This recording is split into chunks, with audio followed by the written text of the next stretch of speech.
Good evening. Welcome to June 11th meeting, the June 11th work session of the Ann Arbor City Council, Building a Healthy Ann Arbor Recreation, Wellness, and Sustainability. Mr. Lazarus.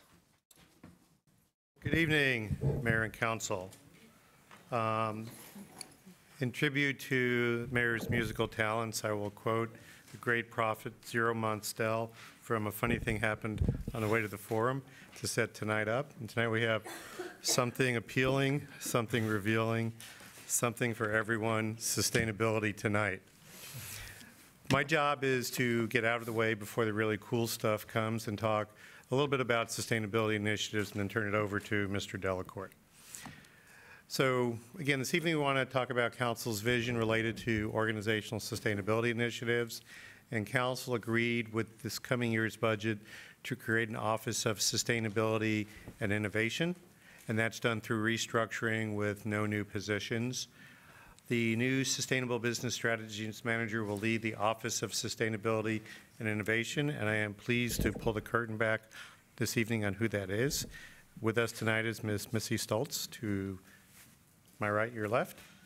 And Missy has accepted the position, and we are excited to have her become a member of the city team come mid-July. So kudos to Missy. During this coming year, as I've mentioned before, for the FY 2021 budget process, we're going to take a deep dive into means and methods of service delivery to include development of tangible, measurable, smart objectives for managing and providing performance measures, and then really look at how we coordinate core service delivery and match it up with our strategic plan.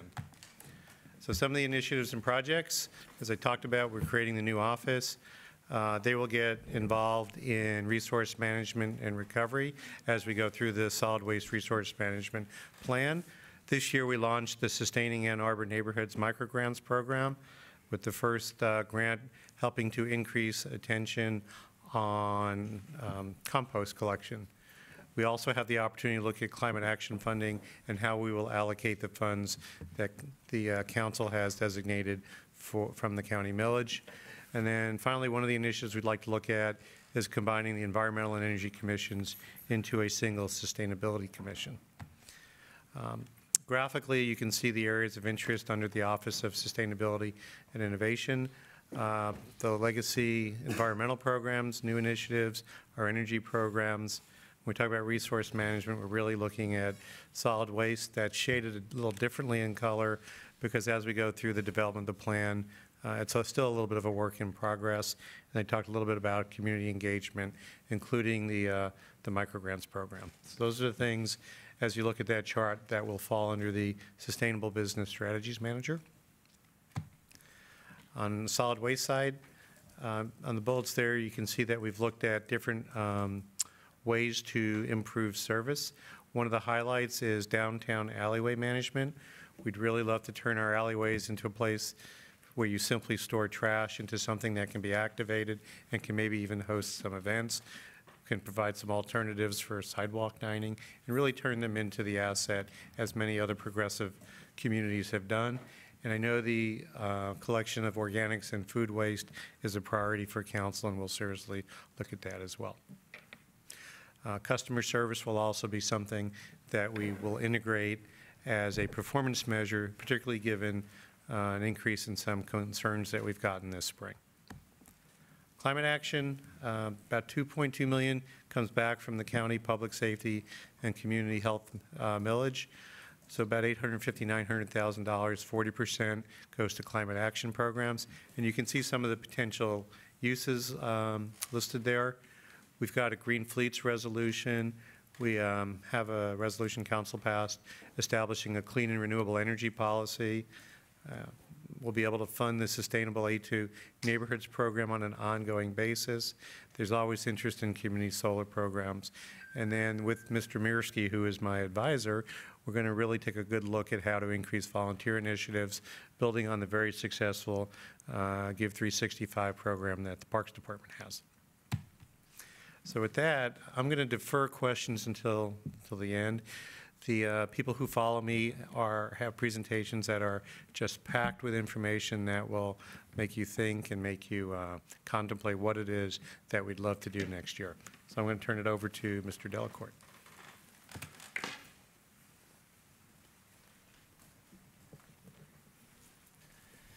Yes, good evening, Mayor and Council. My primary role here is to stall, to allow Hillary the opportunity to plug in and make sure everything is working as necessary, and to gladly kind of play MC for the Parks presentation tonight.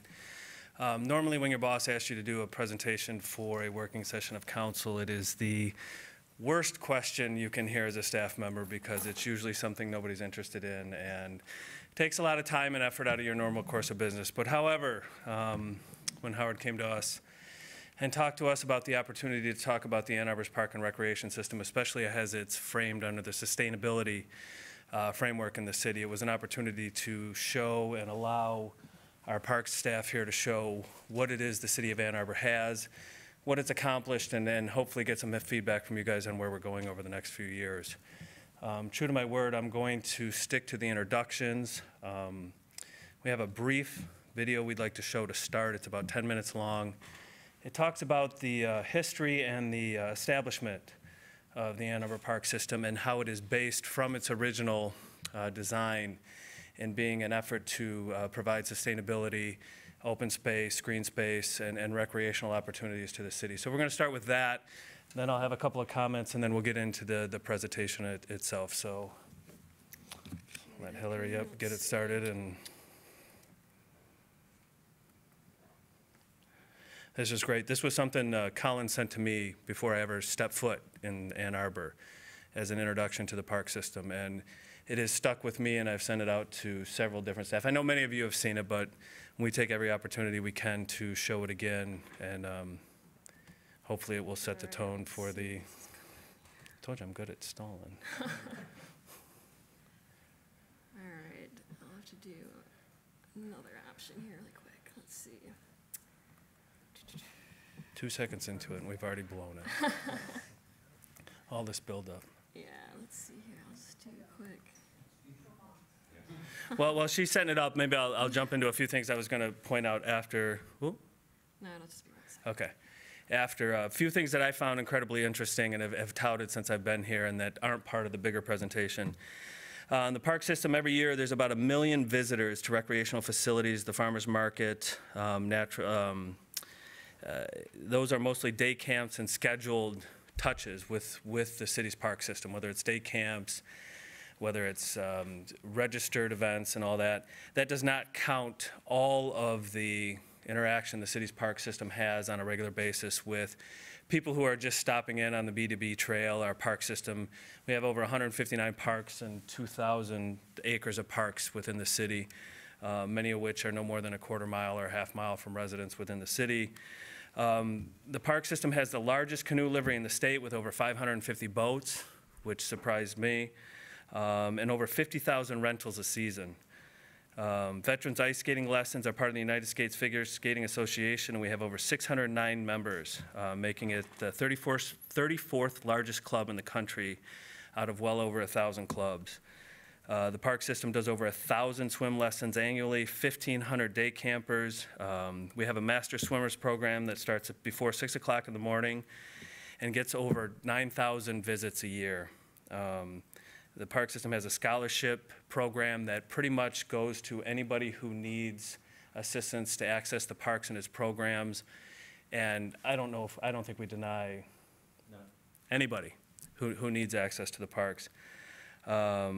Recently, the city partnered with the Rotary of Ann Arbor to build over $1 million universal access playground at Gallup Park, with over half of that money coming in donations or from other sources.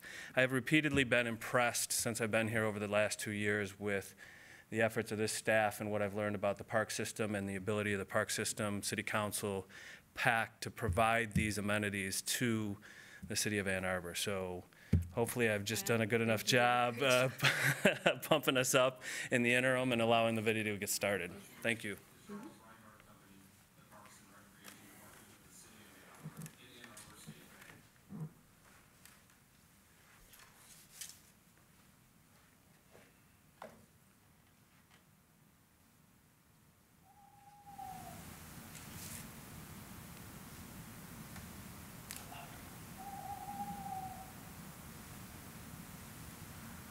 before the end of the last ice age, what we know today as Ann Arbor's Huron River corridor is estimated to have been buried under as much as 2 miles of glacial ice. As the world warmed and the ice receded, a new landscape was revealed. Large glacial deposits of stone and sediment while moraines have been formed, creating ridges and rolling hills, forever changing the erased topography and defining the path the Huron River would take for the next 100,000 years.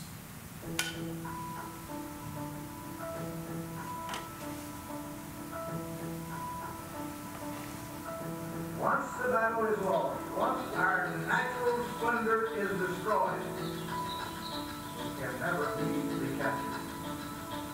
And once man can no longer walk with beauty or wonder at nature, his spirit will wither and his sustenance be wasted.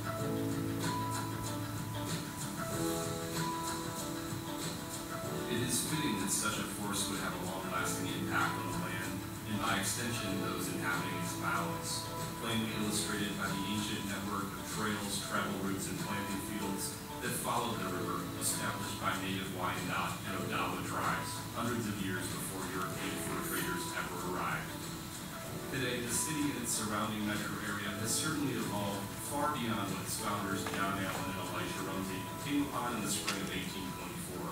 But thanks largely in part to the diligence of its citizens and the watchful stewardship of an adroit Parks and Rec department for over a century, preservation of remaining natural space and the development of meaningful park facilities has been prioritized and repeatedly supported by this community of just over 114,000 residents. With 158 parks totaling about 2,100 acres, headlining activities ranging far and wide from golf to kayaking and everything in between, it's fair to wonder what gave way to such a persistent philosophy and cultural spirit regarding the safety and stewardship of our beloved river valley.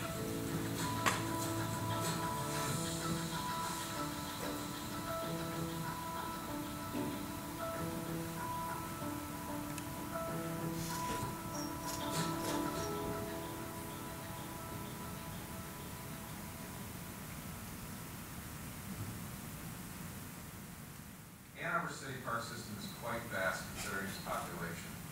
There are approximately 18 acres of city park space for every 1,000 residents living within the city limits. When added to other public parks managed by the University of Michigan, Ann Arbor Public Schools, and the county, the city's acreage of parks for every 1,000 residents almost doubles to 33 acres or 1,400 square feet per citizen, which could be considered the size of a single-family home. In many ways, Ann Arbor's allure is enhanced by this remarkable park system. To say we owe a great debt to our glacial history would only paint part of the picture that is how Ann Arbor's parks came to be. In the same way those frozen monoliths shaped and carved our landscape, thousands of individuals, city employees, and citizens have helped guide its way from a single plot in 1836 to the expansive entity that exists today. Doyle Copeland, George P. Burns, David Allmendinger, Levi Wines, H.W. Douglas.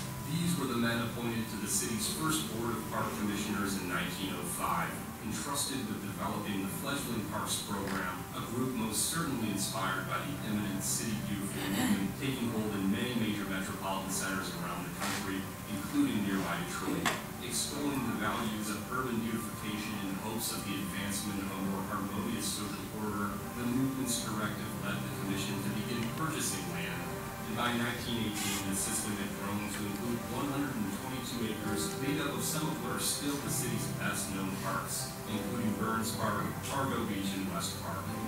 In the fall of that year, at the close of the First World War, the city began pursuing new leadership for the Parks Department, a search that would eventually lead them to a man who would leave an important mark on the city and its parks forever. One who took the helm of a burgeoning park system and poured the next 42 years of his life into it.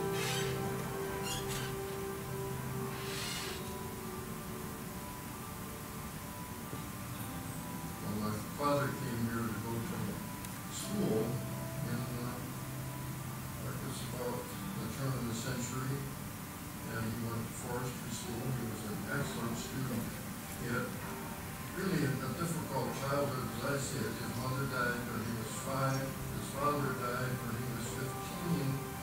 and he didn't have a temper or, get upset with things. He was pretty even keeled. He got involved.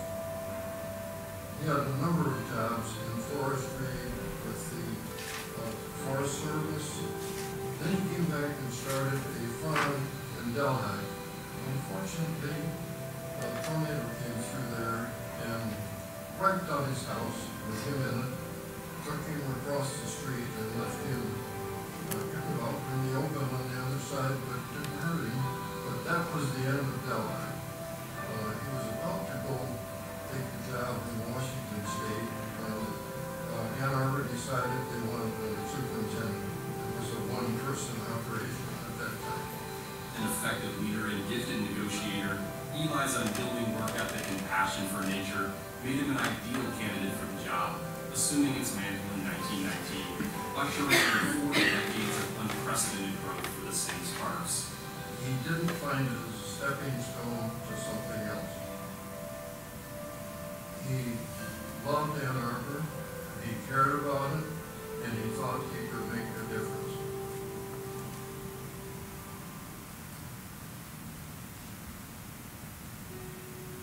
Under Eli's direction, the city's parks flourished. Steady growth was seen through the 20s and even persisted in spite of the onset of the Great Depression, with gains following him throughout his tenure. His creativity in negotiation and his uncanny ability to find solutions to complex problems are most accurately demonstrated by the numerous land trades he orchestrated and the multitude of citizens he was able to rally and inspire anew around his great ambition for Ann Arbor's city parks. Literal doves were turned into beautiful public spaces, made possible through motivated donors and the prudent use of the available workforce. He was really good at involving a lot of people. I think the biggest thing that he ever did, and he mainly gets credit for moving rock down on Wall Street, but what he really did, shortly before he retired, was work it out with the Edison Company to buy all of the river rights from Barton Dam all the way down past Pittsburgh. And Ann Arbor is a whole different place because they own the whole river with a couple of just minor exceptions, but that changed the city.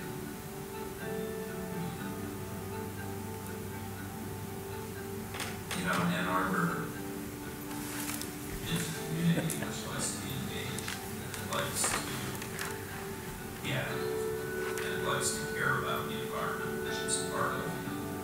And the Parks kind of offers all of those opportunities on just an ongoing payment basis.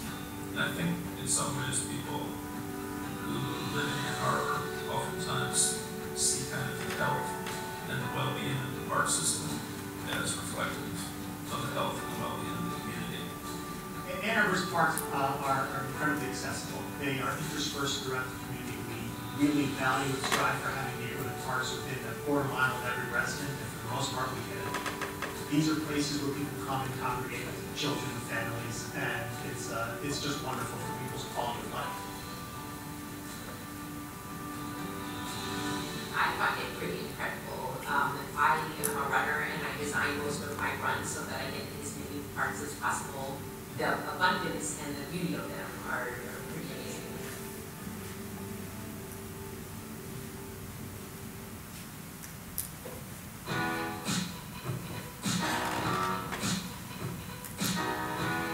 Within the park system, we offer all sorts of programming. It really is available to everybody from the age of 9 months to 99 years.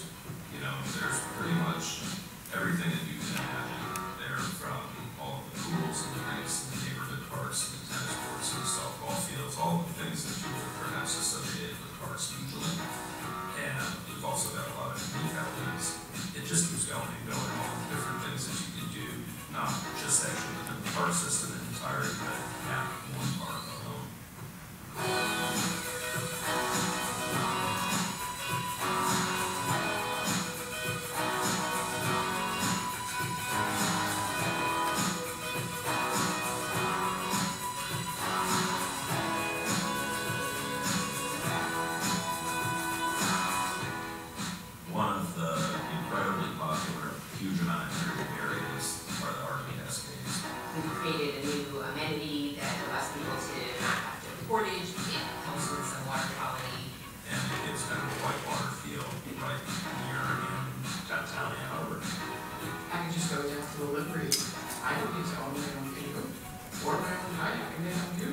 and play around the Cascades, and the kind of recreation that they do here in that respect, it's so easy. The miles of trails paved and unpaved, fantastic. We opened a skate park just last year, which was actually designed by Walt Holiday. And this skate park is at the caliber that major cities in California would have. It's really impressive. Yeah, kind of a wide range of abilities and ages really working together and also playing together really well. And absolutely world class facilities in the state. And Arborites absolutely love their parks and are central to, our quality of life. These are places that people really value. They love the outdoors in Ann Arbor. They love open space. They love being outside. They love the environment. And the parks are a focus of these things. Just being able to be a part of a community that has all of those different things on offer and that hardly even feels surprising is pretty cool.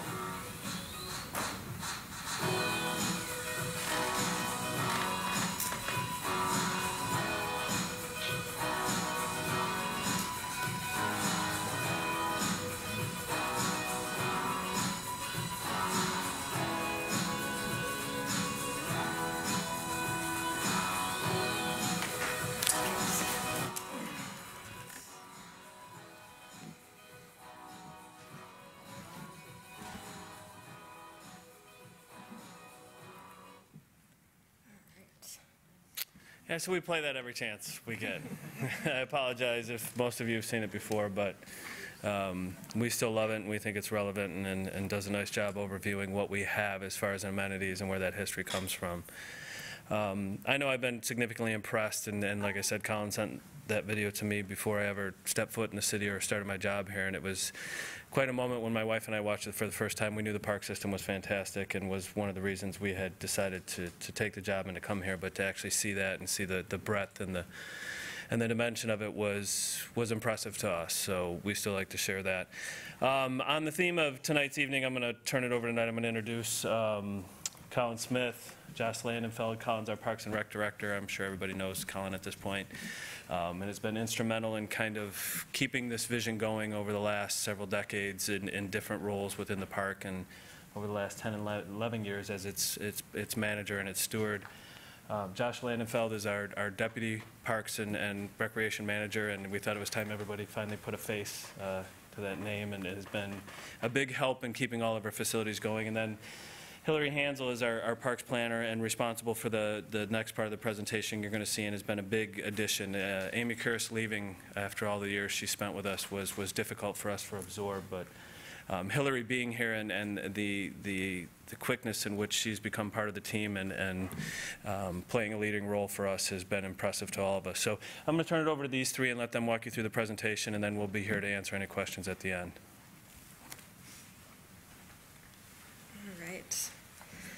So good evening, everyone. So I'm just going to start by giving us an overview of what we'll be talking about today. So you've seen the overview of the Ann Arbor Park System in the video, and we're just going to start by talking about the value that parks bring to the community, and we'll spend the bulk of the presentation talking about how parks have supported the city's sustainability goals, both now and into the future. And, I think it's really helpful to think about the role that the Huron River plays in our community, as it's really the central artery of our city's bloodstream. And if you look at this next image that shows how parks are kind of distributed throughout the city, they really work to weave sustainability and recreation throughout Ann Arbor. But there's this concentration along the river that's really important. It provides this valuable green space buffer, riparian buffer to protect the river. And it also works to draw people to the riverfront. So draws people to recreate and provide opportunities for river education and stewardship. And here in the Parks Department, we're looking for potential to potentially add additional green space along the river, possibly at the DTE site, where Parks has been sharing ideas about how space open to the public could be programmed and used in the future. And then just to kind of look at the overall scope and breadth of the park system, as the video mentioned, we have 159 parks, over 2,100 acres, and I think just some of these numbers for a city of our size, having close to 80 playgrounds, swimming pools, ice rinks, and really unique features like skate park and farmers market is important. There's a lot that this park system provides for everyone in the community. I'll step in for a little bit here. So if we compare our inventory of parks to the National Parks and Recreation Association, we can see that Ann Arbor has roughly twice as many acres of parkland per 1,000 residents compared to a typical park system, and about 1/3 the number of residents per park. So that means more parks and more park space per resident than the national average, and that also ties in very well to the PROS plan goal of having a park within a 1/4 mile of every home. I think overall, just the large amount of park space in Ann Arbor is reflective of the value that I think the community really places on green space and parks. Make sure I change the slide right here. So in terms of sustainability, in 2012, the Park Advisory Commission and also park staff were involved in the creation of the Sustainability Framework Plan. Then in 2013, Ann Arbor City Council adopted the Sustainability Framework as an element of the City Master Plan. And tonight, we hope to share examples of how we're helping the city achieve these sustainability goals today, but also into the future. I'm going to pass off to Josh here for a second.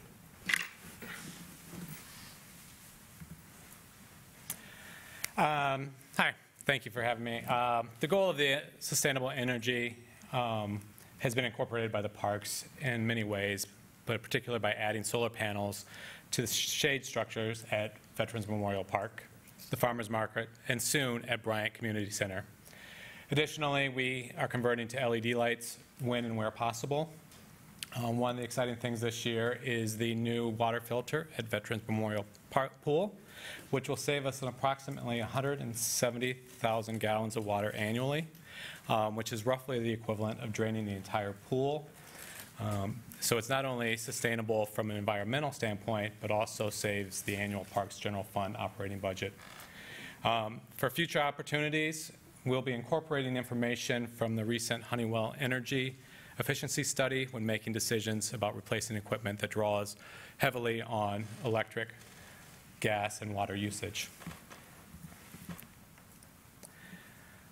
The goal of an engaged community is captured in the park's mission statement, which is, together, we enrich lives by cultivating exceptional experiences.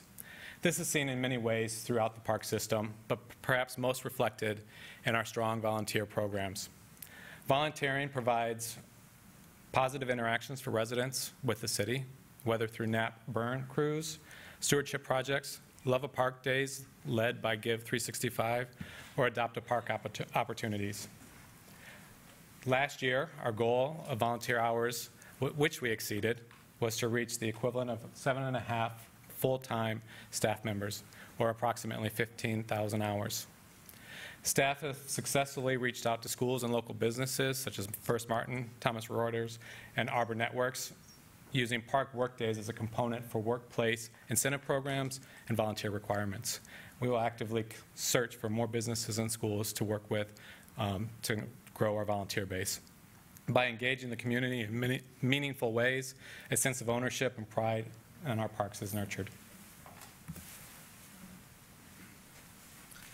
So another example of how we engage the community is by working together with community partners like the Rotary Club of Ann Arbor and the Friends of the Ann Arbor Skate Park. These partnerships enable us to provide park amenities like the skate park and the universal access playground that really quite simply wouldn't be possible otherwise. Each of these projects cost a little over $1 million, and the city contributed about $300,000 to each. So a large amount of the funding comes through grants that reward engaging the community and nonprofits, along with showing collaboration against agencies, governmental agencies. So in general, we have to engage the community to be successful and have projects like these come to fruition. Staying engaged after construction is complete is really just as important so that we can maintain these assets. All right. And so the sustainability goal of improving quality of life is something that the Parks really focuses on. And so next I'll talk to you about how Parks supports cultural, recreational, and educational opportunities through the city. So examples of cultural opportunities include things like the Ann Arbor Civic Band playing at the historic West Park Bandshell on summer nights, or Liberty Plaza being used as a platform for Sonic Lunch and their free outdoor concert series. We also have historic structures such as Cobblestone Farmhouse and the Kemp House Museum. And then we really provide this canvas for public art throughout the parks. On the bottom left of your screen is an image from the Canoe Imagine Art exhibition with canoes creatively used as sculpture. And then just things like a community mural that was installed over at the Almendinger Park Pavilion. And from recreational opportunities, of course, there's a wide variety across the park system, everything from more active pursuits like the skate park or swimming to more passive things like hiking or using playgrounds. You know, we're always looking to stay up to date on current trends, and one of the things we've recently brought to the city is pickleball. It's a growing sport, and we just opened up new pickleball courts over at Leslie Park. So we really try and stay current with changes in recreation. And then educational opportunities that are offered, things like at the senior center, there's health and safety classes, instruction on how to play bridge or fitness classes. The Leslie Science and Nature Center hosts summer camps that are educational and provide opportunities to interact with wildlife. And the Natural Area Preservation Group, or NAP, has guided nature walks, and they also provide training in things like prescribed burn crews and providing plant and animal inventories. And then lastly, Parks actually offers lifeguard training programs where you can actually develop a skill that'll help you get a job, and we've actually hired a lot of the people we've trained. And so looking to the future, we're going to develop new educational content, such as right now we're starting a local chef cooking demonstration out at the farmers market.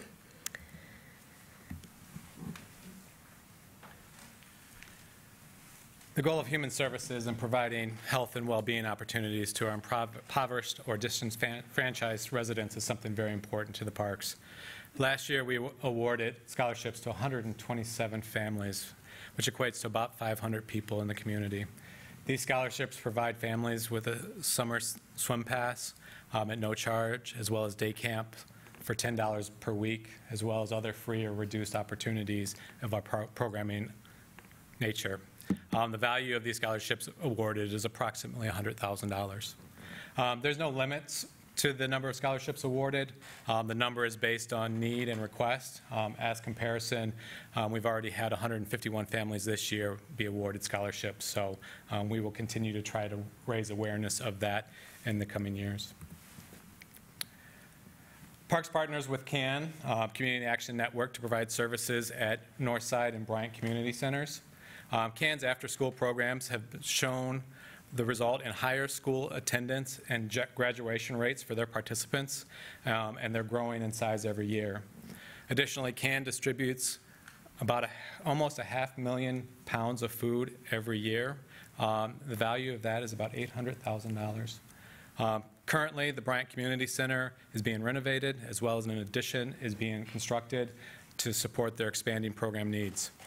The neighboring property was purchased using land acquisition funds. Sustainable goal of human services and local food come together at the farmers market. From a local food standpoint, the Ann Arbor Farmers Market is a producer-only market, and on any given Saturday in the summer, there may be over 13,000 customers there. With roughly 130 vendors, there's something for everyone. There's a wide range of products from organic vegetables, flowers, artisan products, eggs, free-range meats, and specialty foods. many sourced locally. At the farmers market, from a human services standpoint, the Double Up Food Bucks is a grant program that doubles the amount you have to spend on fruits and vegetables with a SNAP or Bridge card at the market. Customers swipe their SNAP card in the office and receive market money to spend on food from their vendors.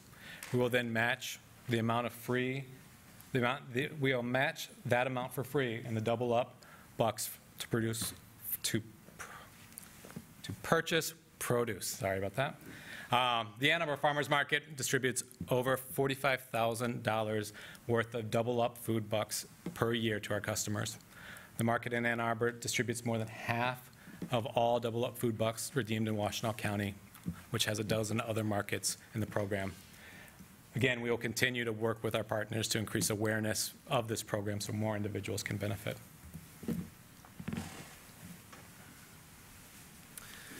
So economic vitality is another sustainability goal that we play a large role in parks. In regards to creating jobs, every year, actually, Parks employs close to 400 people, providing really people of all ages with rewarding job experiences. And a goal here is to continue partnering with HR to be sure that we develop hiring practices that increase diversity and are reflective of the community that we serve.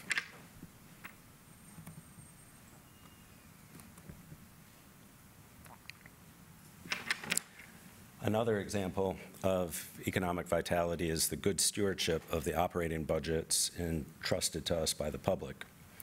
The National Recreation and Parks Association shows that the average park system recovers 29% of the general fund operating expenditures through revenue generation in the parks. Ann Arbor is able to recover 63%.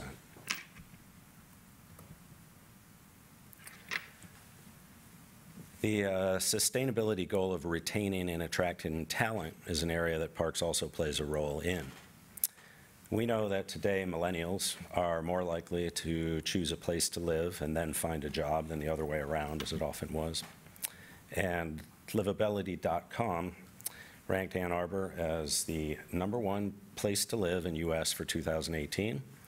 And to quote them, that ranking is in large part due to more than 150 parks, the Huron River, activities, trails, and four-season weather, a great place to be outdoors year-round. The person writing that may not have been here at the end of January.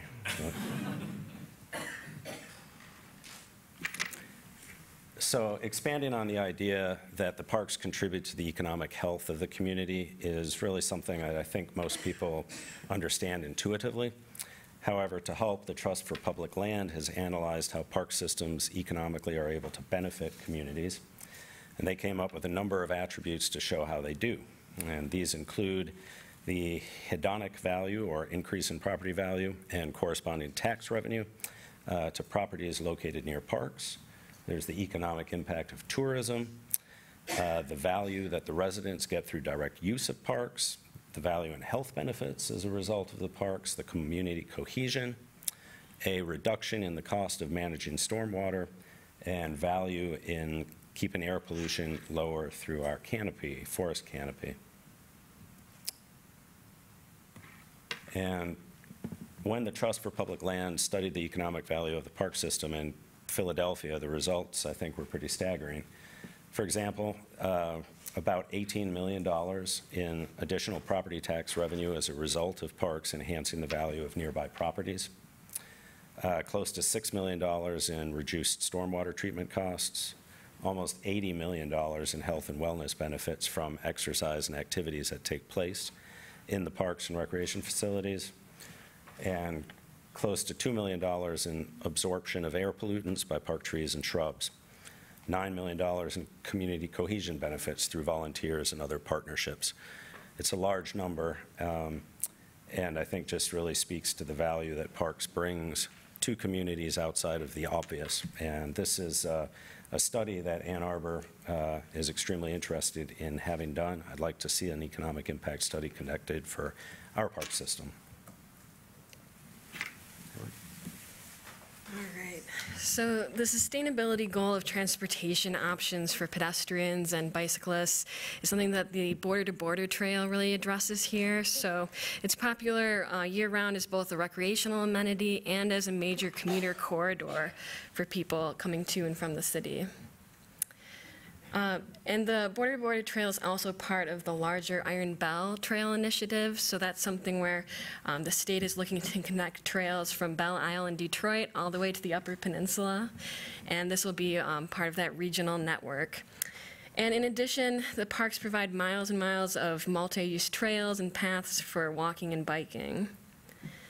And so looking at future opportunities, we're partnering with the county and the Huron-Waterloo Pathways Initiative to perform an updated feasibility study and cost estimate for putting a tunnel connection actually beneath the railroad between Barton Nature Area and Bandemere Park. They'll provide a really important pedestrian and non-motorized link at the city. And then it's also important that we maintain our existing border-to-border trail segments, and this year we'll also be looking to replace a section of boardwalk at Riverside Park. And lastly, when improvements occur at the Fuller Road and Maiden Lane intersection, we'll be looking to improve the Fuller to Riverside connection. And so the city parks also consist of green infrastructure systems, such as the urban forest canopy and rain gardens that help to meet these goals of sustainable cities, sustainable systems, and providing clean air and water. So the tree canopy in the parks covers close to 50% of the park's acreage and provides, a green infrastructure system that helps to improve air quality. Many of the parks also have rain gardens installed with them that help to manage our urban stormwater system. And as Parks continues to work on projects, we're always looking for ways to include these sustainable systems. So for example, at the Bryant Community Center, we'll be adding solar panels and a rain garden at that property.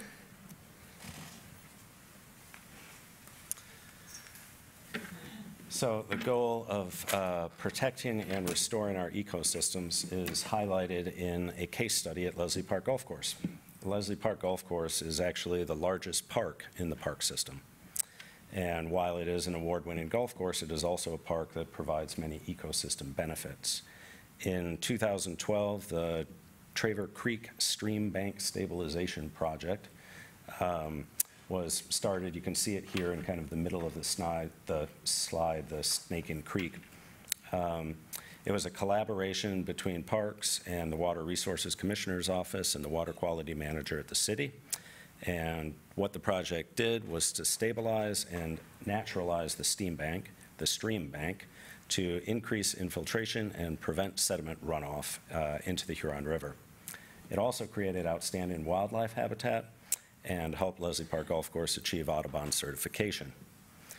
Other ways the golf course helps to conserve, protect, enhance, restore the ecosystems are by actually working with NAP to conduct controlled burns on the golf course and to site habitats for turtles.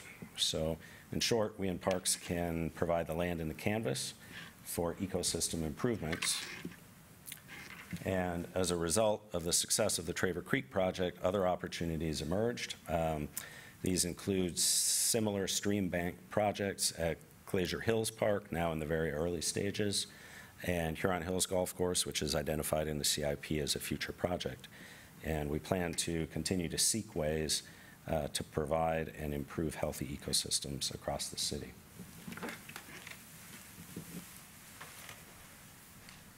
The mission of our Parks NAP unit is to protect and restore Ann Arbor's natural areas and to foster an environmental ethic amongst its citizens, which closely echoes the goal to conserve, protect, enhance, and restore our aquatic and terrestrial ecosystem. Over the last 5 years, NAP has inventoried 200 bird species, 25 species of reptiles and amphibians, and almost 2,000 species of plants in our city parks. The work has been performed by staff along with over 9,000 individual volunteers who have contributed a total of almost 50,000 hours in these restoration efforts, demonstrating the success in fostering an environmental ethic amongst our residents. Prescribed burns are a big part of NAP's work with a goal to burn 100 acres annually. By reinducing fire in our parks, we are reinstating an essential ecosystem process. Another goal is the removal of invasive species. And over the last 5-year PROS cycle, NAP and volunteers removed over 55,000 pounds, or more than 27 tons of invasives like garlic mustard.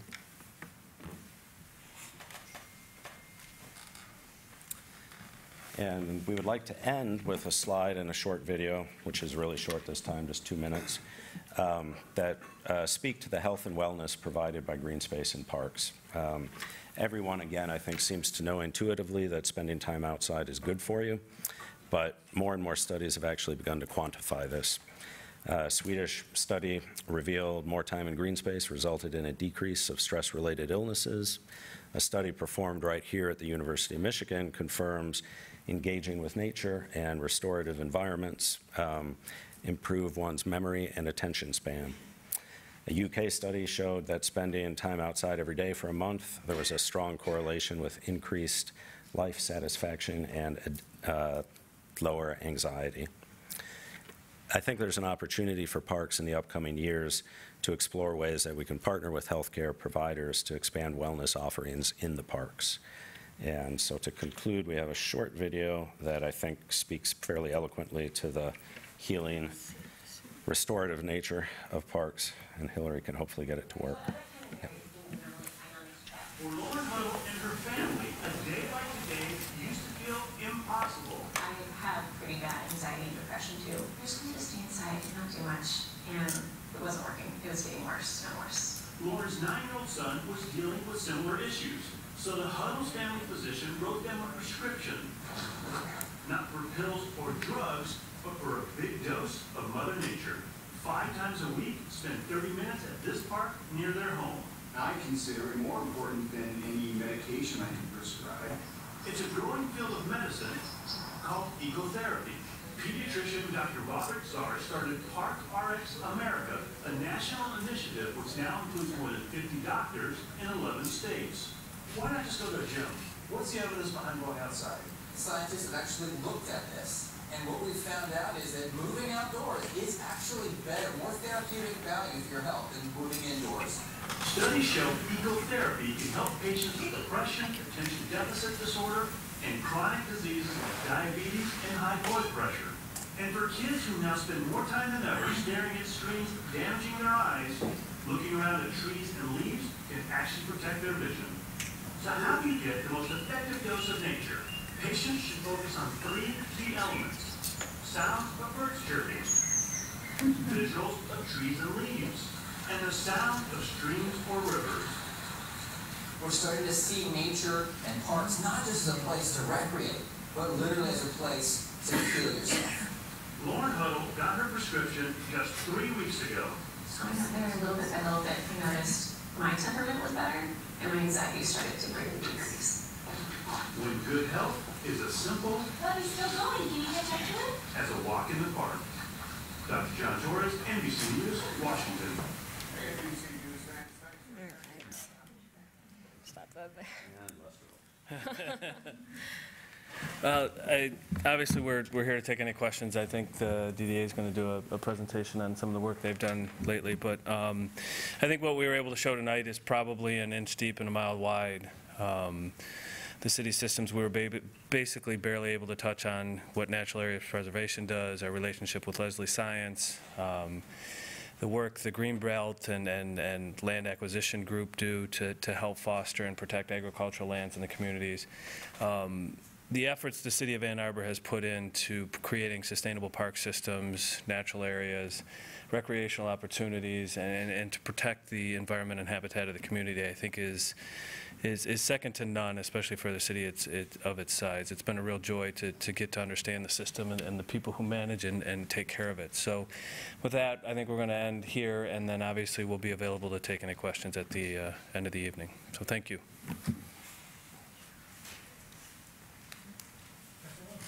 Thanks. That's an impressive presentation. Right after the DDA to follow. Thank you very much. And seeing all this data on the on our park system really does emphasize the breadth of our Parks and Rec system. And how broad the opportunities are. So no question they contribute to our quality of life. I didn't realize there were all these other, should assume that, I suppose, health benefits as well. Just a couple questions.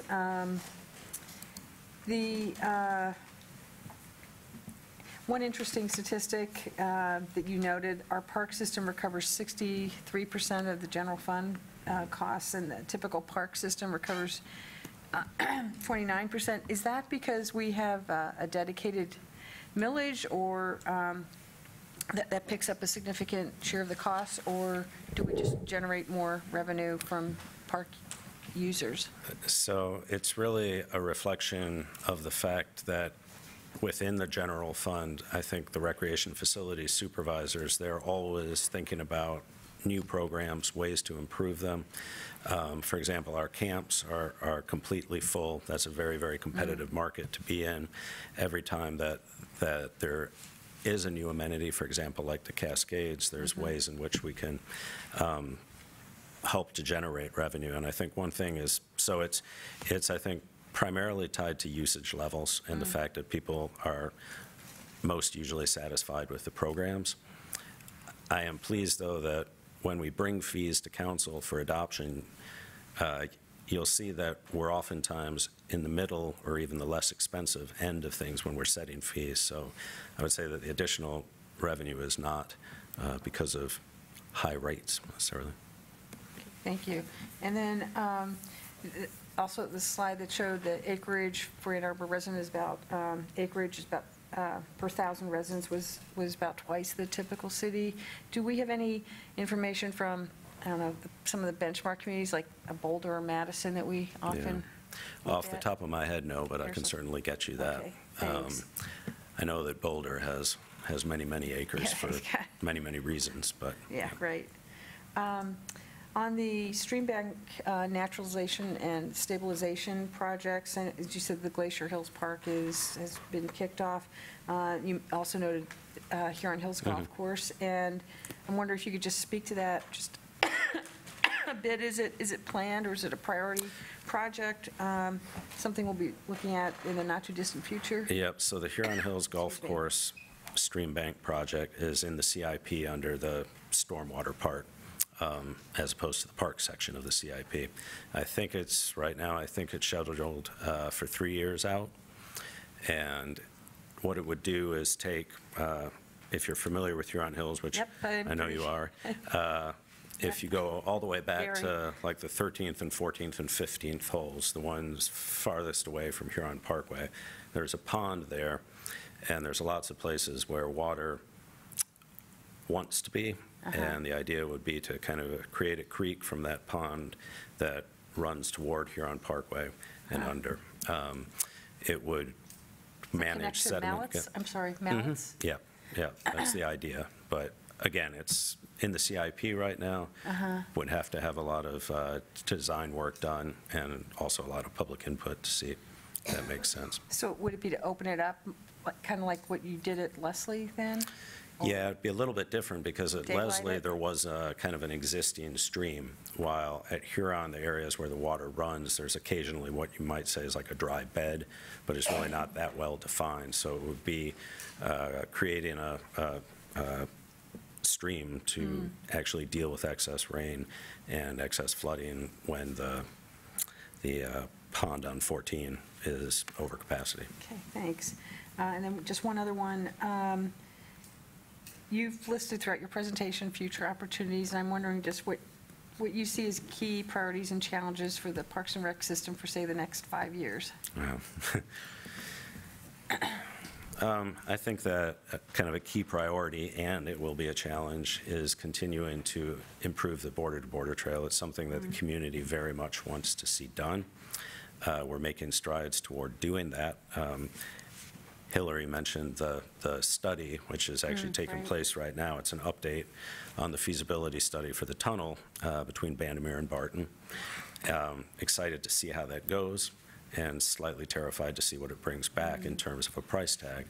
But we also recognize that we're kind of in a place now where there's more potential available funds for that project than there's probably been at any time since I've been here, through kind of There's the Ann Arbor Parks millage, but there's also the county has the millage for alternative transportation that could certainly help with that initiative. So, and it would be, I would think it would be an attractive thing for grants, but we still have to see how much that adds up to. So it's, I mean, I think that's the challenge, is really being able to make improvements to that, understanding that the improvements that are left are not going to be cheap. That's why they're remaining. So. Thank you. And your department always does an outstanding job of applying for and securing grants to leverage all the other funds. So you're to be commended for that as well. Thank you. Thank you. Thank you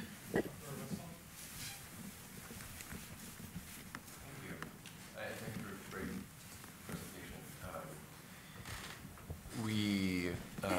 It's no surprise we often field requests, for additional parks, different amenities, and so on.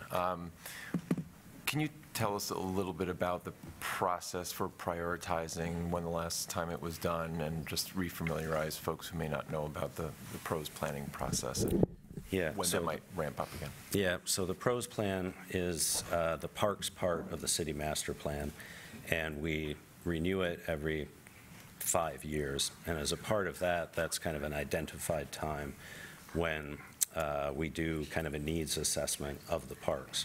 And that includes reaching out to the public. It also includes reaching out to staff, other partners, things like that. That's kind of the, I guess, the easiest way to do it all cohesively is at that time, but understanding that requests come up all of the time, we're also able to enter those requests into the CIP plan. There's a part of the CIP plan that asks where the idea came from. It'll say outside agency, which is the public bringing it to our attention. So when we hear improvements that are kind of a capital nature, we update that every year. So we kind of hope to catch that there. That's helpful, thanks. Because I remember back in the HRIMP process, a lot of attention was paid to the impoundment issue, but a lot of time was spent on how residents would like to use the river, and this includes some limited commercial, access, and I know people are excited about the potential DTE project and so on. So that's something that often comes up, as is the notion of beer gardens and a beach. I'm told that, and maybe you can verify this, one of the unique features of our urban river, at least above the Allens Creek outlet, is that it's considered, I don't know if officially or unofficially, considered safe for submersion and swimming. After it hasn't rained, if it hasn't rained the past 48 hours. Can you comment on that, and how, is that something that's best discussed when the PROS plan comes around again? So in terms of the river for swimming, we don't actually monitor it for that or test it for that. The activities that we provide at Argo and elsewhere, while it may happen for a moment, the intent is for you not to be fully submerged. Even the rafts that we have, they actually have like a bottom on them, so you're not in full contact there with the water. In terms of the idea, there could very well be opportunities depending what actually happens out of the DTE site. And I think that what we need to consider for sure is we know that we have a lot of people using the river right now. And if we are going to bring any more amenities to it, we need to make sure that we have a place to put those people. So, thank you. Councilmember Ackerman, and then let's roll DDA. So obviously delighted to hear about the energy panels going on at Bryant Community Center. Thanks for the work on that. I know it wasn't in the original scope of work, so appreciate the extra effort. Could you share a little bit about the energy output from the solar panels, and also not immediately at my fingertips being familiar with our lease with CAN, can you discuss any potential savings that might offer? I don't have the numbers right now on the solar. we anticipate, if I remember correctly, about annual savings of about $3,000 is what's in my mind, but I might be wrong on that. And does that come back into general fund, or would that be Yeah, passed it along to the would. tenant? Yeah, it would. We're actually, for the park facilities, we have to pay for utility costs out of the general fund. It's a prohibited expenditure from the millage. Got it, okay. Yep. And then in terms of the contract with CAN, I think we have 2 years remaining right now, I believe is the case. And as that, starts to come due, we'll certainly have a look at how we're going to reissue an RFP for that. It's an interesting situation. CAN, I think, has had 3 contracts with the city, and a large, I would say, an important thing to consider is having consistency. If the delivery is good in that area, having consistency is extremely important. Well, certainly a lot to follow up on there as that RFP process continues, but I think finding any ways to try to pass along savings from the energy efficiency to the nonprofit operating, any money that they save on utilities or rent goes directly to servicing kids in the neighborhood, so. Yeah, so we actually pay for the utility costs at the building still, Way ahead but of me. every dollar that we don't spend on that could certainly be something that we would be able to increase their contract by. Thank you. Yep. Thank you all very much.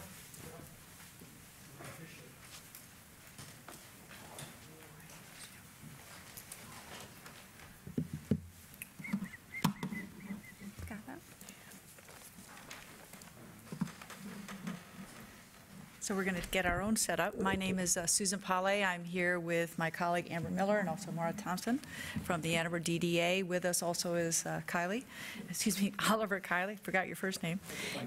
There you go, by Kiley. We're going to talk about our People-Friendly Streets Initiative.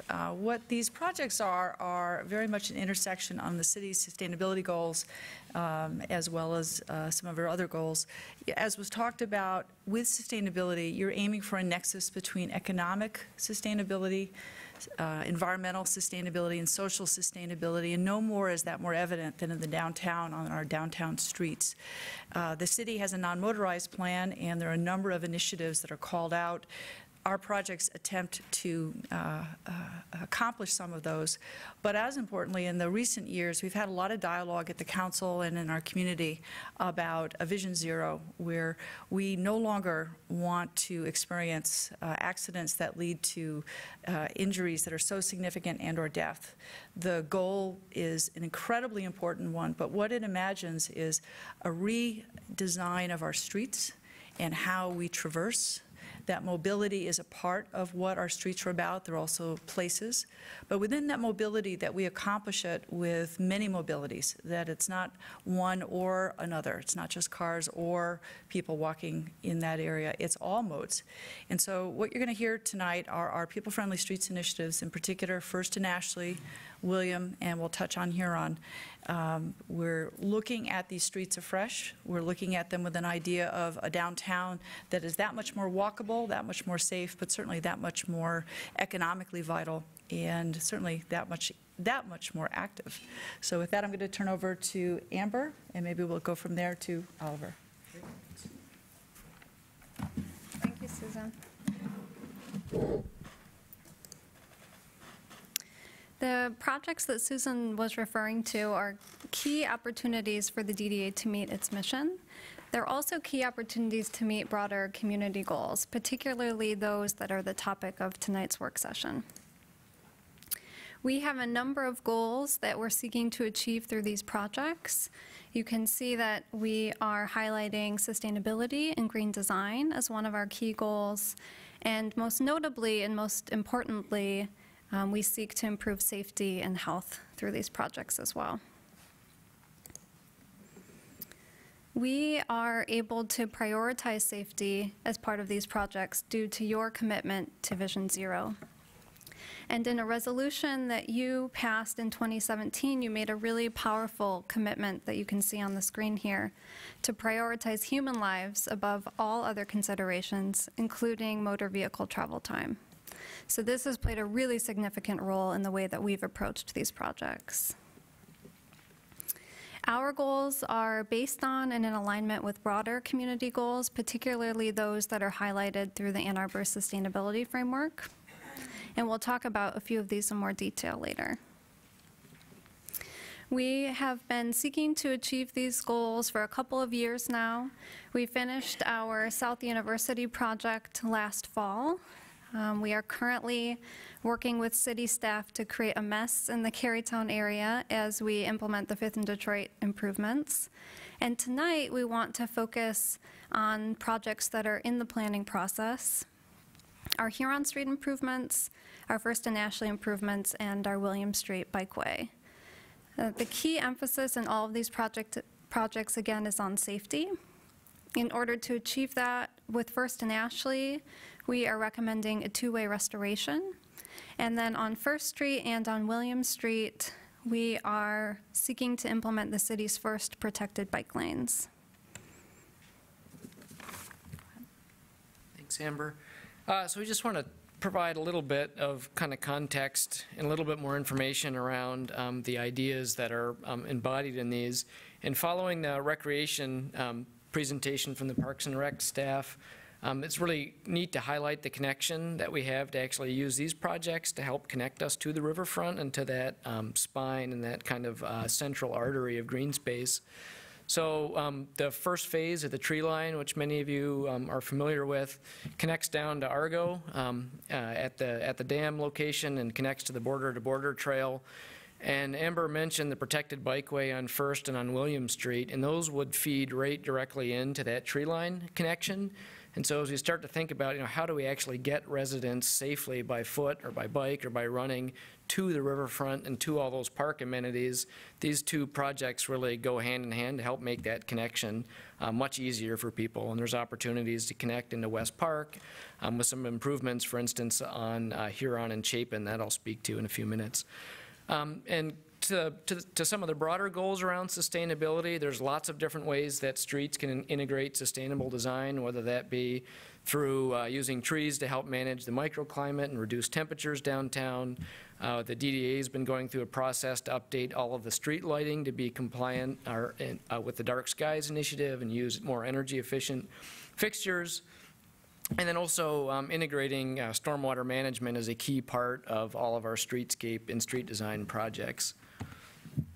And so one thing I do want to spend a minute talking about, and this kind of goes to some of the broader questions around health and sustainability, and that is really kind of underpinning that is trying to encourage this mode shift away from driving in cars as much and more towards active modes of transportation, particularly biking.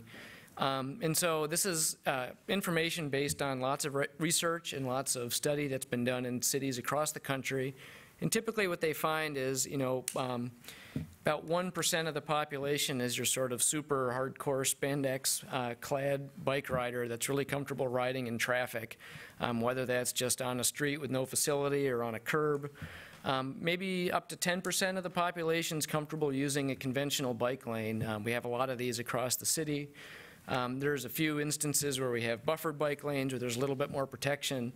But what cities and studies have found is that there's as much as 50% of the population falls into this interested but concerned category. They love the idea of biking, whether that's for recreation or as a means of getting to work, but they don't have facilities that they feel comfortable doing that on. And so having separated facilities with a physical protection and separation from traffic is a key way of improving that safety and comfort for those cyclists. And cities that have been implementing these kinds of facilities, they're seeing this change in behavior and a big jump in the rates of people bicycling and cycling. It's important to think too that cyclists are motorists as well. So starting to get more people biking means that your driving culture starts to get more cognizant of how bikers might be using the roads as well. And there's a lot of benefits that come from protected bike lanes. Fewer conflicts with motorists, fewer crashes. I'll get into some of the details a little bit later. A lot of research has been done looking at the economic benefits and trade-offs between, say, protected bike lanes and parking. And in every case that's been documented, they're finding that commercial and economic sales for businesses adjacent to bikeways that are installed actually go up when parking is removed. So that value for providing more people that are going past storefronts is actually higher with bikeways than it is with having on-street parking. So that's something to think about in the balance of these projects. Amber also mentioned that the first in Ashley, one-way pairs are being restored back to two-way. I'll speak more to the details of that in a few minutes, but it's just important to notice there's a range of benefits that come out of that. Better visibility, much better safety statistics around those. We'll share some of those in a moment. It's a lot easier for people to navigate. You don't get out-of-towners going backwards down one-way streets and creating conflicts and those kinds of things. So there's a variety of benefits that come out of these street restorations, and communities across the country have been doing this to great success as well. And so safety really is a key underpinning of all of these projects. And so we mentioned the Vision Zero initiative and pledge that City Council made and that the city has made. And that really takes the standpoint, no loss of life from transportation is acceptable. So how do we move the bar always through our projects towards being more safe for all modes of travel? And when you start to look at the chances of being killed when you're a pedestrian or a cyclist or a vulnerable user being hit by a car, as speeds go up, the chances of death go up exponentially. And so a really key part of street design is how do we manage streets so that drivers go at a speed that's more managed, that feels intuitive as they go through. And there's lots of benefits that come out of those reduced speeds, certainly safety. There's fewer crashes overall. Injuries, when they do happen, are less severe.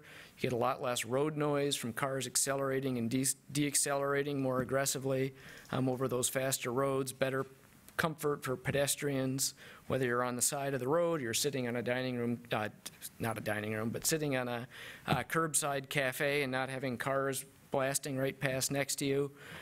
So there's a broad range of benefits that come out of trying to manage speeds across the downtown. So we'll dive into a few specifics on our projects. The Huron Street project, this will be through kind of the final design and engineering phase going into this fall, and is going out to bid this fall for construction to begin next year.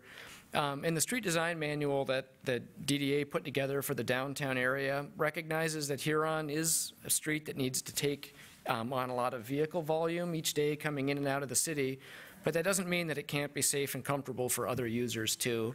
As the street is today, it basically says this is for cars, everybody else stay away, is kind of the feeling you get. And that's certainly a lot of the feeling that we get when you reach out to the community and hear what people in the community have to say about Huron. And we've gone through and looked at a lot of the safety and crash data that's been collected over the years for where there are pedestrian and bicycle accidents on Huron.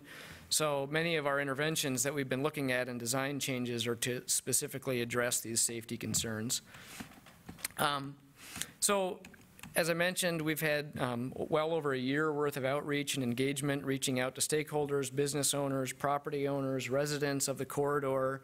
We just had a full week of workshops last week where this project was also discussed, and we met with residents and property owners along the corridor to get feedback on the design direction as well.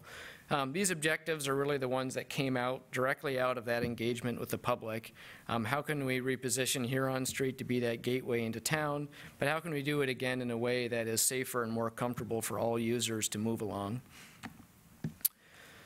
So some of the specific, what we're calling kind of the functional changes of the roadway or the operational changes to Huron. One of the big ones is outside of the rush hours is actually having Huron Street be a road that has on-street parking on it. And during the rush hour period of time, a couple hours before and after the morning rush hour, it would function as a 5-lane road.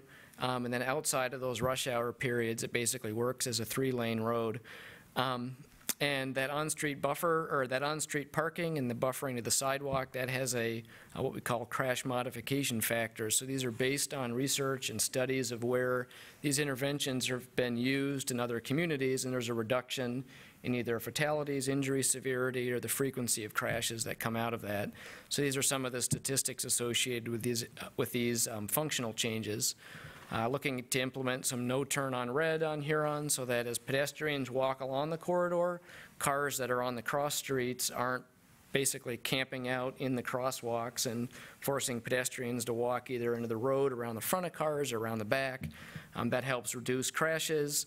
Adding dedicated left turn signals, for instance, at Fifth Ave.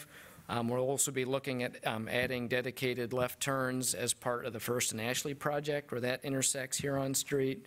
And then a big one that has slowly been implemented across all of the downtown and other areas in Ann Arbor is this leading pedestrian interval. So that's where you get 4 or 5 seconds as a pedestrian with the pedestrian walk signal up before the vehicle traffic starts, and there's a tremendous vehicle pedestrian crash reduction that's associated with those kinds of things. And then lastly, we're working with MDOT and with city staff to implement a full signalized intersection at Chapin and 3rd. That's where the Hawk signal is today, down by the YMCA. We have some gut-wrenching videos to share in a moment for why that's desperately needed. Couple things, too.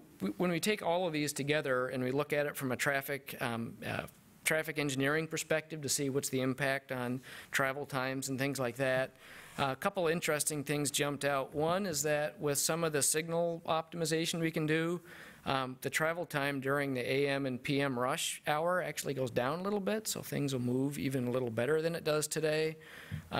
Outside of that rush hour, when the road's operating as a 3-lane road, when you average the delay out for somebody moving the whole length of the corridor, it's about 15 seconds per block. So it's not a very large change or increase in travel time.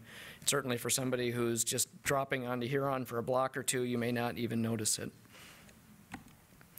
So let's see if I can get this to go. So this is looking west on Huron, and you can see there's a lot of confusion that stems from this signal. So these cars should all be stopping, and yet, you know, there's still cars going through here.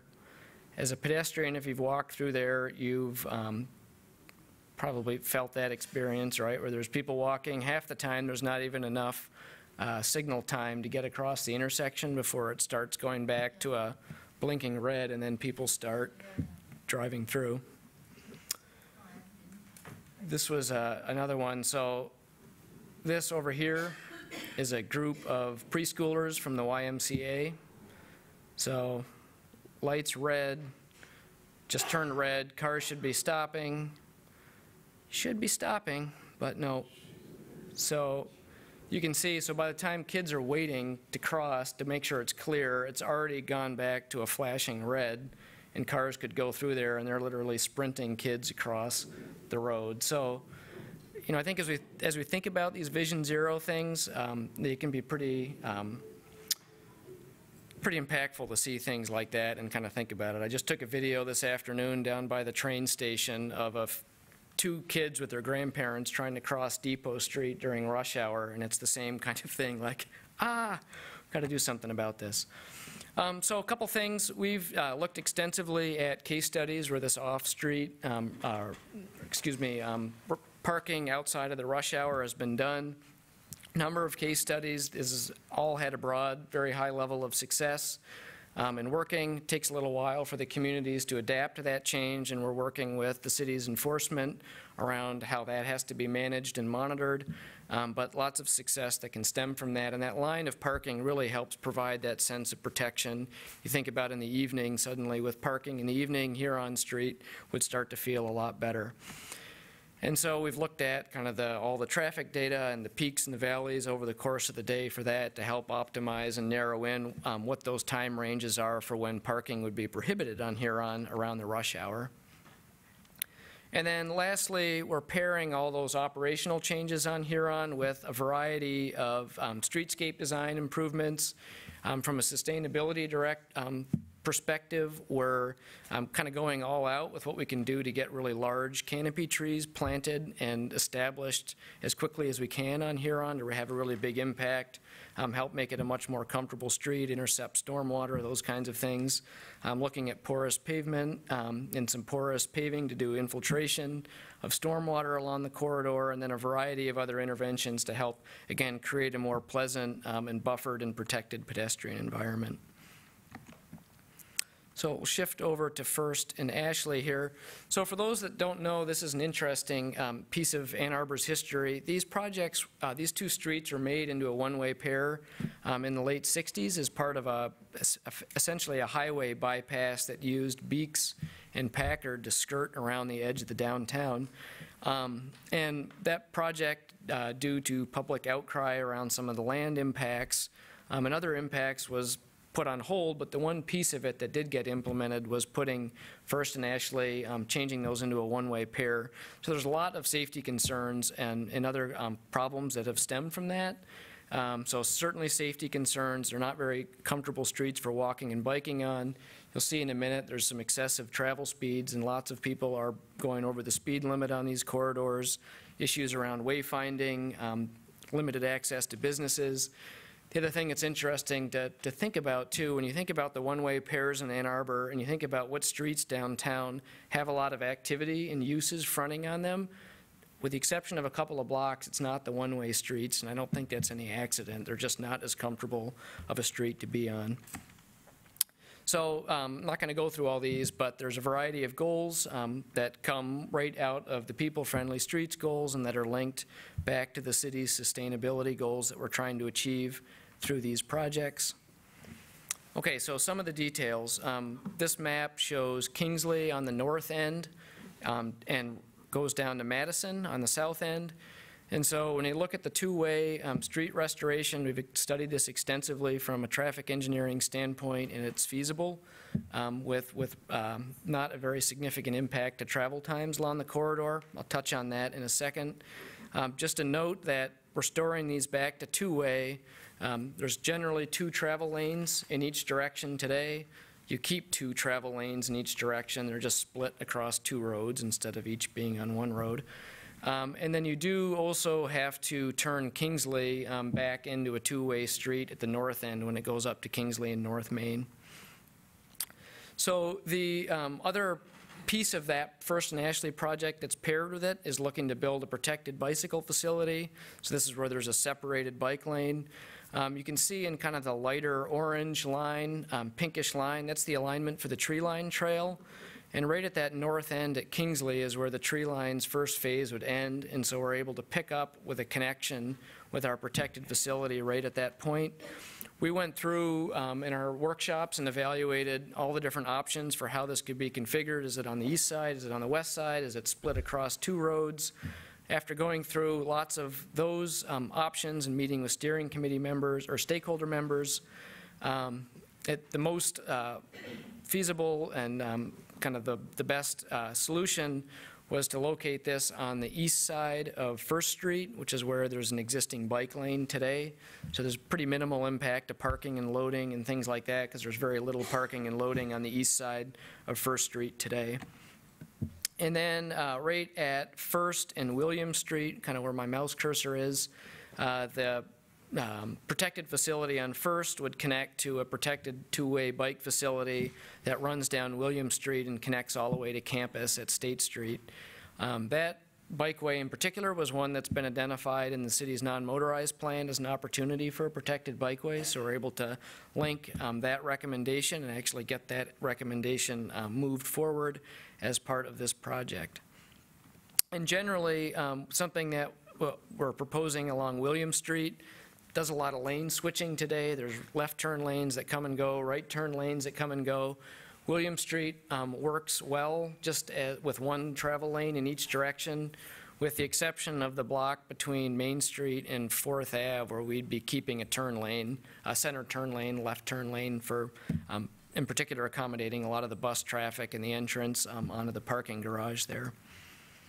So this is just one quick example of kind of a hypothetical or typical intersection for the bikeway. So again, this is a 2-way separated bike facility. So you could almost think about it like an 8-foot wide shared use trail like you might see at Bandemere, following the edge of the road with curb and sidewalk on one side and then a buffer that incorporates some fixed rigid elements around the intersections to help provide protection and separation for people. And then in most cases, then the roads will continue to have parking and loading on the other side of the road where it exists today. So a couple just notes, a few more slides just on some of the nuts and bolts of our technical analysis that we've looked at.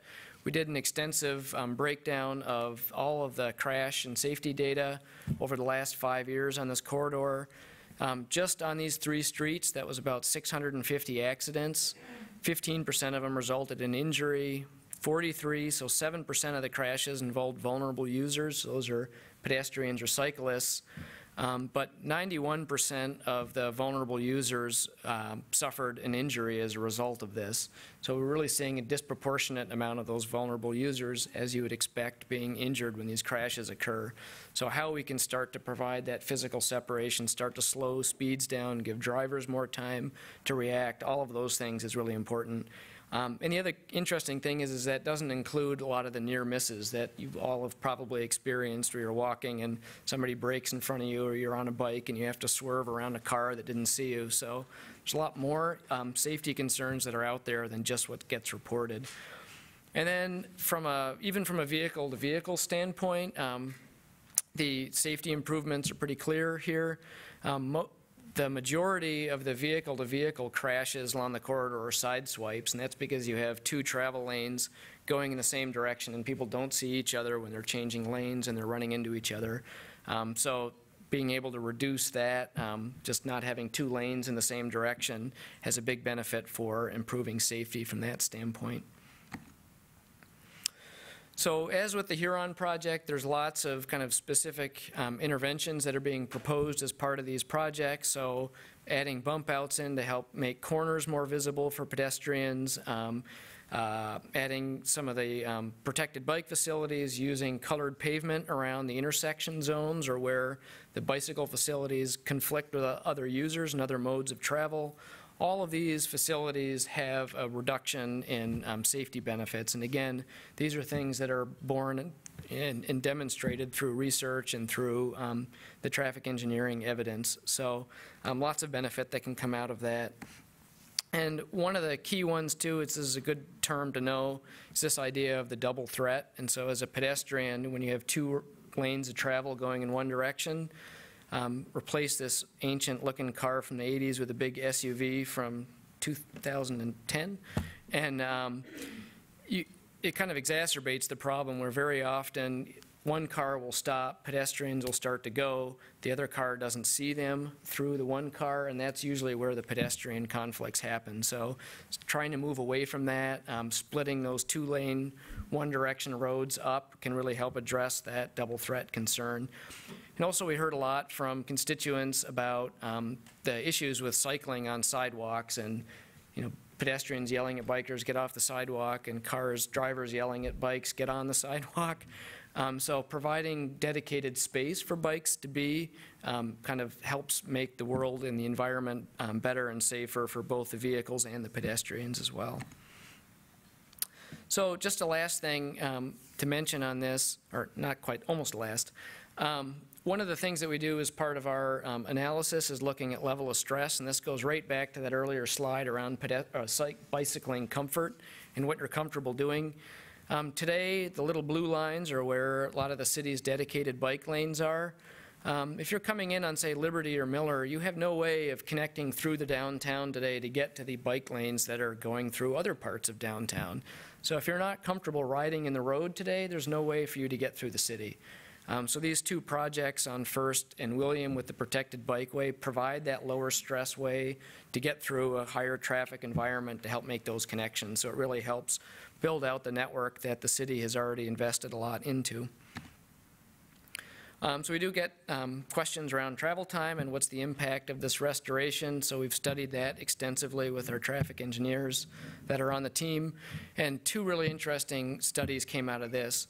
One is that as they looked at who's actually driving on the corridor over the course of each day, 85% of the cars or trips over the course of the day are local trips, which means they're just doing maybe a couple of blocks along First or Ashley and going from a neighborhood to a downtown destination, for example. And with the ability to route more directly to where you want to go and not have to loop around or navigate some of the one-way roads, the trip times actually go down for local trips. So that was pretty interesting. On the flip side then, about 15% of the trips are people using First or Ashley as that kind of bypass that it was converted to in the 60s. And so the worst case scenario on that, during the PM rush hour, it adds a little over a minute of travel time for somebody going from all the way from the north end of the corridor down to the south. So it's a pretty minimal impact of vehicle travel time given the broad range of other benefits that come out of this project through slower speeds and better utilization of the road right away for other users. And going back to speed piece, we collected the speeds of cars at 4 different locations along the corridor. So the first one there is First Street, just north of Ann, south of Miller. So that stretch of road has about 6,000 cars a day go down that stretch of road, and 2,500 of them are going over the speed limit. So nearly 50% of drivers are speeding along this corridor, and you see that very typically with one-way pairs. You try and beat the light and you're kind of racing next to the person next to you. You accelerate to pull in front of somebody, and that all contributes to more speeding behavior. And I think more shocking too, there were over 100 vehicles on any given day that were going over 40 down the corridor. So when you think about the safety impacts and the mortality rates for somebody hit by a car going 40, you can see why we want to try and manage that. So lastly, just some of the other features that are being incorporated in all of these projects. As I mentioned, adding bump outs to help shorten crosswalks. Doing a lot of controls on intersections. Potentially we can convert some areas that are signals to 4-way stops. Adding, if we don't do that, and on other intersections, doing things like adding the leading pedestrian intervals. We're also working extensively through all of our outreach with business owners to figure out how we can better optimize curb space. So whether that's shifting parking or adding more loading zones or making loading zones position better and be more easy to get to, we're looking at all of those kinds of things over the course of this project as well. And then just a final note that generally these projects are able to accomplish this working within the existing curb-to-curb width of the street. So there's a few streets where we are going to be shifting the curb, and that's an opportunity to also invest some money in improving the streetscape in those areas as well. So last couple slides, these are some pictures from our workshop. We had a week-long workshop back in March. Very similar set of pictures you might see if you were at any of the workshops that were held last week at the downtown library branch. So this was a really great collaborative opportunity for us to get stakeholders, business owners in with our full design team. We were literally camped out in a room for basically a week. We didn't sleep there, but just about. And drawing and sketching, and people could come in with a concern or an issue and actually sit down with us and take a look at what was being proposed, and we could erase lines and draw something else instead right in those conversations. So it was a very powerful way to get people engaged and to get a lot of discussion to happen in a very quick manner.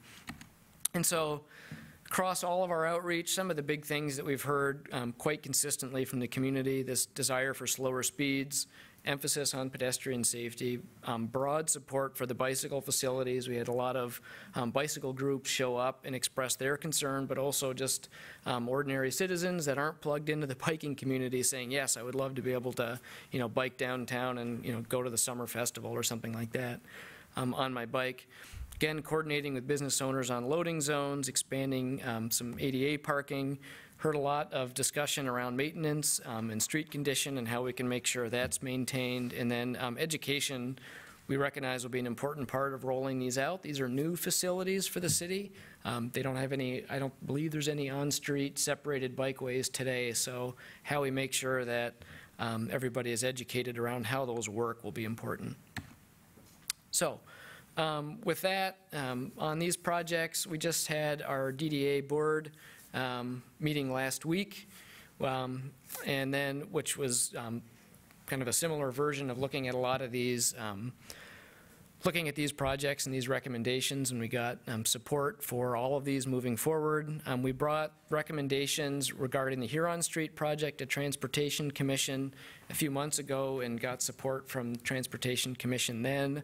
And then we'll be going back on July 18th with the recommendations around First, Ashley and William Street, and then coming to City Council on August 9th, again for a request for support for these projects. And the two key pieces of that to know: for restoring the streets back to two-way travel requires council support for that, as does approval for a bond measure for financing for all three of these projects.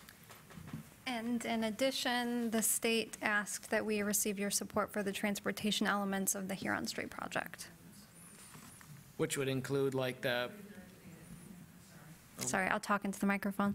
In addition, the state requested that we seek council support for the transportation elements of the Huron Street project. So, that's the end. We're here for any questions about any of these projects. Let me suggest that we have another presentation following after you, and that there's lots to go on. That there's obviously lots to dig through on this, and that folks circle up with you thereafter to get questions, so that we get you know, the subsequent presentation in as well to this evening. Okay. No, like like follow up with them offline.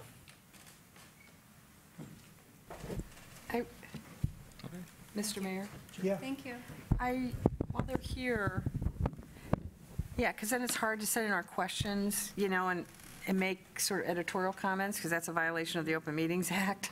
Yeah, and I'd like to hear what others have to say. And obviously, you know, I mean, I know we've gotten feedback from folks who participated in the workshop, the recent workshops that you had last week. And so obviously, and that's generated, you know, questions. I know some, you know, the DDA was copied on a number of these. And, you know, I, for one, have questions about the Huron Street Well, I guess let's run recommendations. with some questions. At some point, I just think it's always best to do it publicly.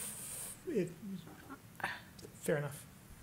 Sorry, I don't mean to be difficult. I Not just. at all. Councilmember Gillen. I'm sorry, I was talking also to Councilmember Westphal. Councilmember Lum. Okay, thanks, Some sorry. quick questions, if you please. Okay, I'll try to be quick.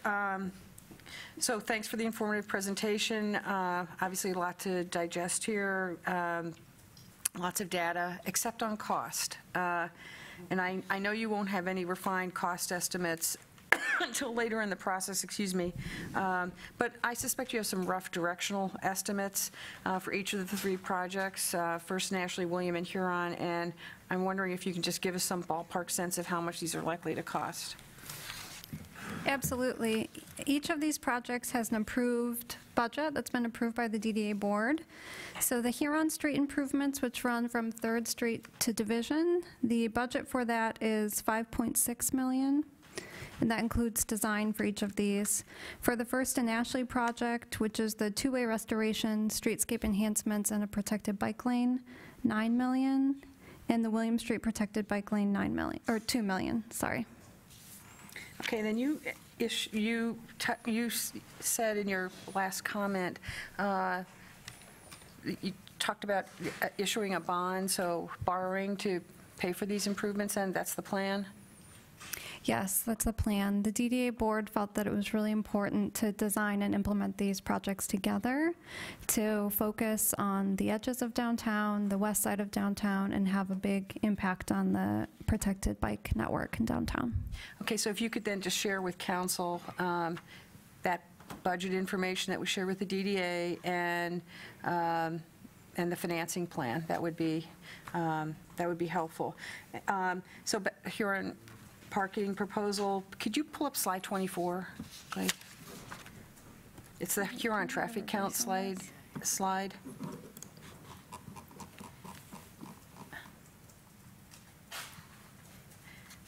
That one, yep, thanks. First, I think there's a glitch in the slide, because the shaded area in the middle seems to end at 2:30, and the graphic says the daytime parking is 9 to 3:30 p.m. And the reason I ask is because the westbound traffic really ramps up from a lot in the 3 to 3:30 timeframe. then just a couple of questions on this concept. Is the thinking then to allow parking in the afternoon and evening as shown on the slide?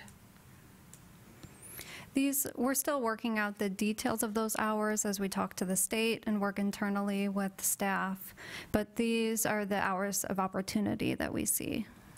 Okay, and then in the estimate of travel time, which is 15 seconds per block during the parking periods, is that an average? And if so, what would the travel time increase be in the heavy volume periods of noon to 3:30?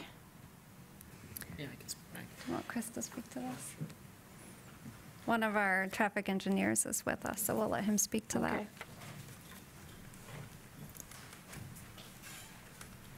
Good evening, Chris Wall with Waitrim. So the 15 seconds of travel time, 15 and 20 seconds of travel time per week were actually during that noon, that middle section right there. The other period of times, we go back. That's the average? Yeah, that is average per vehicle. And then in the heavy volume periods? In the heavy volume period would be noon to 3:30?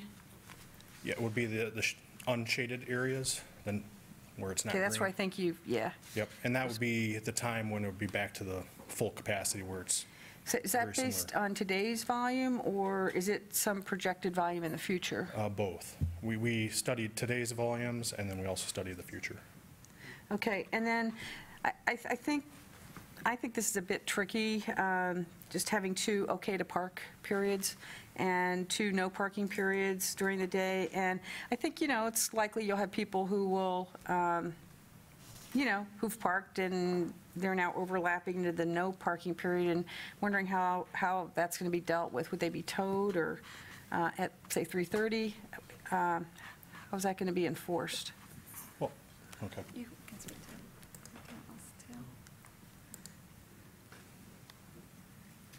it. Based on the case study communities, they did indicate that towing was a critical component when the on-street off-peak parking was rolled out, but that within a couple of months, it was really self-enforcing and very successful in these other communities. Okay, and the case studies were Richmond, D.C., and Miami? These are just a few that we've highlighted, but there are a number of cities. So you've looked at more, so that it wasn't just those 3? Yes, I believe Okay, so. I'm glad to hear that. And then just finally, I'll send in my other questions, because I have questions about biking and volumes and other questions, community input. And I will just say, and you saw this in an email I sent in response to one email we got. So I travel westbound, on here, and eastbound, going home. And between state and division, if there is a delivery vehicle parked outside the hub, the Graduate, the Foundry, during non-rush hours, it doesn't take much time at all for the traffic to back up, and it can queue pretty significantly. I mean, I've seen it. I mean, this happens routinely. This is all anecdotal. It's just what I see happen, and it typically backs up to that often, not typical, but often to the area. It's past east of State towards that crosswalk at Rackham, and so and that's during non-rush hour. I mean, I'm sure but I would just, as I said in my note, if anybody stood out there and just taken a look, any time of the day, and that's at least what I see happening. So thank you very much, and I'll send in my other questions. Thank you, Mr. Mayor. I had erred with respect to what we have in store for us for the rest of the evening. So if you have a few others, but we do want the other council members to have a chance as well. So I do, you know me, but, yeah, but I'll pick one. Thank you. Let's see. I guess just on the discovery workshop, if you could just share, I mean, even verbatim, it's not here tonight, but follow up with, I don't know, just information on who was invited, who attended, feedback from the community. Oh, you've got it. Thank you. And, the Main Street and State Street associations, if they're supportive. Yeah, I think I can speak to that. Okay. So what's going around is, I think it's a 4-page document. Thank you very of all of the public outreach that we have done. And we have, we recognize that there's no one way to get information out to the public. So we really used a lot of different vehicles to try to get our message out there, to try to push the public meetings that we had in March and then again in June. And I feel that we were successful given turnout at public meetings. Our March meetings, we had over 131 people in attendance. Our June meetings, which I was kind of anticipating wouldn't be as well attended because it's our second time around, we actually had over 100 people. So I was really pleased with that. And as you can see through when you look at this list, really the cornerstone of our public engagement process was all about stakeholder meetings. So we had over 40 stakeholder meetings, and that's with individuals, groups, and we're talking employers, employees, property owners, residents, community members, just anybody really who had interest in these projects. We said, let's get together and talk about it. In addition to those 40 meetings, we had an additional 60 meetings with city staff, different public bodies, commissions and boards. So I feel like our kind of grassroots effort of one-on-one communication, really talking to people, is the crux of this plan. However, of course, we also did extensive social media outreach. You can see it's listed here. We did Facebook events for each series of public meetings that reached, I think it was combined over 10,000 people. Of course, that's not who viewed, but reached. So all of the statistics are in there. We used Instagram. We used Twitter. We also used an extensive network of email communication. We probably emailed, I don't know, close to 500 people when all was said and done. I have 300 people approximately that I'm emailing individually, and then we reached out to, I'm not looking at the sheet, but I think it was about 7 neighborhood associations. I reached out to, I don't know, approximately a half a dozen, maybe more, condo and apartment managers. Through a lot of those meetings, we ended up having individual stakeholder meetings. A really good example of that is the residents of 111 North Ashley. We reached out to them in March and really didn't get a great turnout, so we went back again to try to get them in June, and we did, and we had an individual stakeholder meeting, last Tuesday night, attended by, I think, about 25 residents. They had a lot of concerns, and I think that if you spoke to any of them, you would find that the majority left that meeting feeling very comfortable with these projects and feeling heard. In addition to that, we had CTN taped our March meeting, which is archived on the CTN website. We also have a link to that video on our website. We have a website specifically dedicated to these projects, peoplefriendlystreets.org. So we have all of our presentations and a video of that March presentation. Thank you very much. It's a lot of meetings, a lot of outreach. That's great. Is there a place where we can access the feedback? Well, we don't have, on our website, we don't specifically have the feedback. I'm thinking like connecting William Street, and you had, verbatims and all of that in that report. Right. I mean, it's nice to see, because, again, the direct feedback I'm seeing are the emails I'm now getting, and it's really all about Huron Street. So I can provide you with emails that we have received about the project, but we didn't transcribe any of our meetings. However, we do, the video. So people weren't doing Post-its on, things and with their comments? Well, yeah, we did through our open design workshops. I don't know if we, I don't think we have. We have a few of those. But. So we do have maps of each of the project areas that are marked up by people who participated in the workshops. That's something we could scan and provide. But just not a written, a write-up, a summary of the verbatims on. We do have summaries, and most of which we highlighted in the presentation. The feedback? Yes.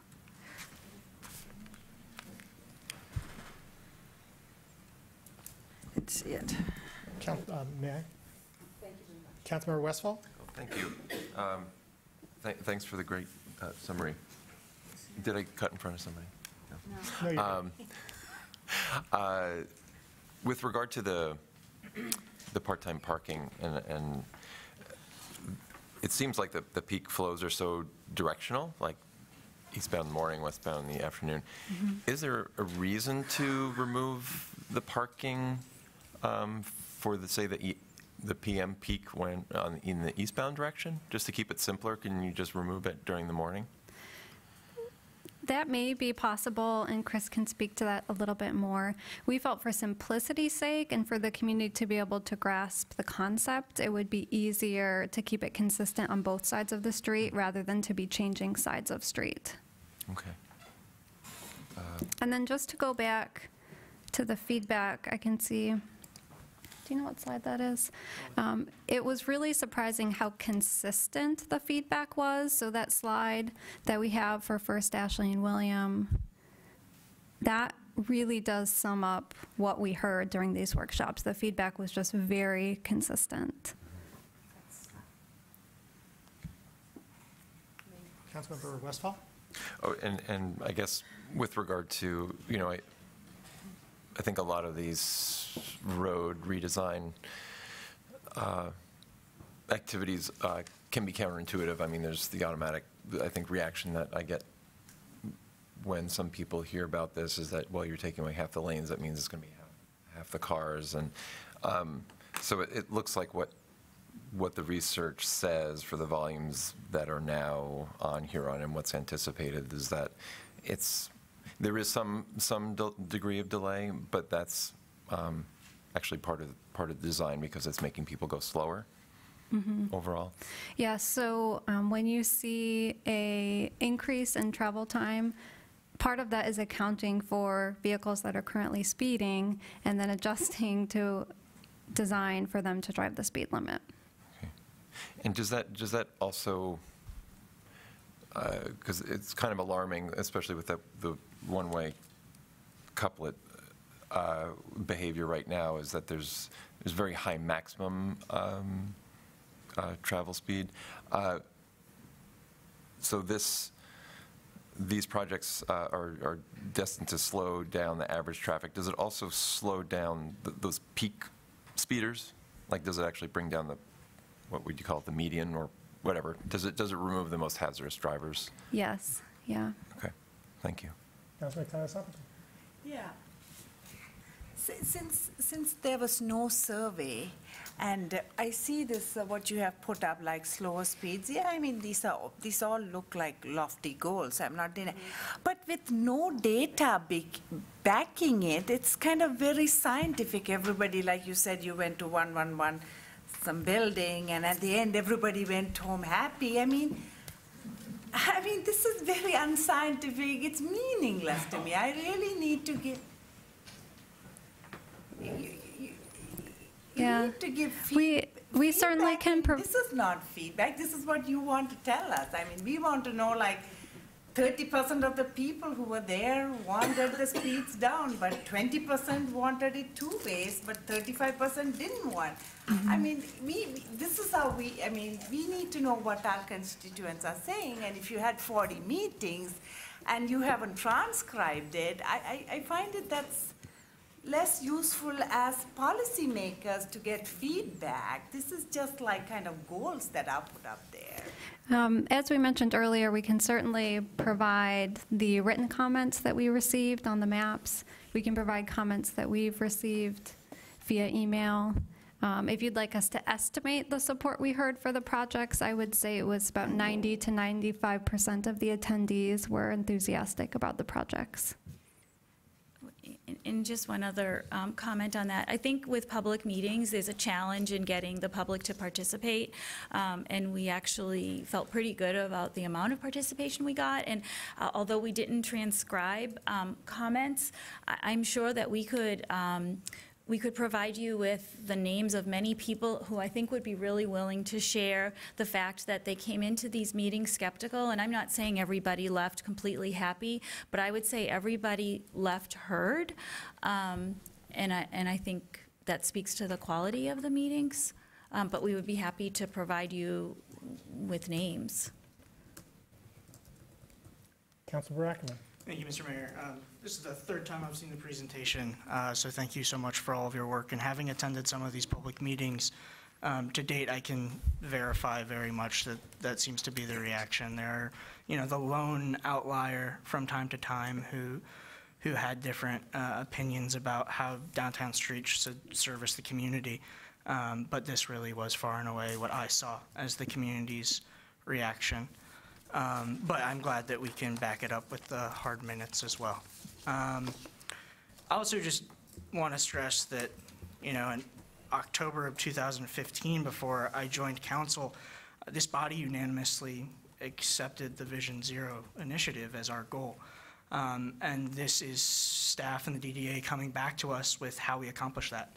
I wasn't part of that body, but this body did unanimously pass that resolution. And while we can get community input to perfect this and make sure that it, these strategies fit with the needs of the community, ultimately we're the decision makers and we're the policy body, and we passed a policy unanimously that asked for this.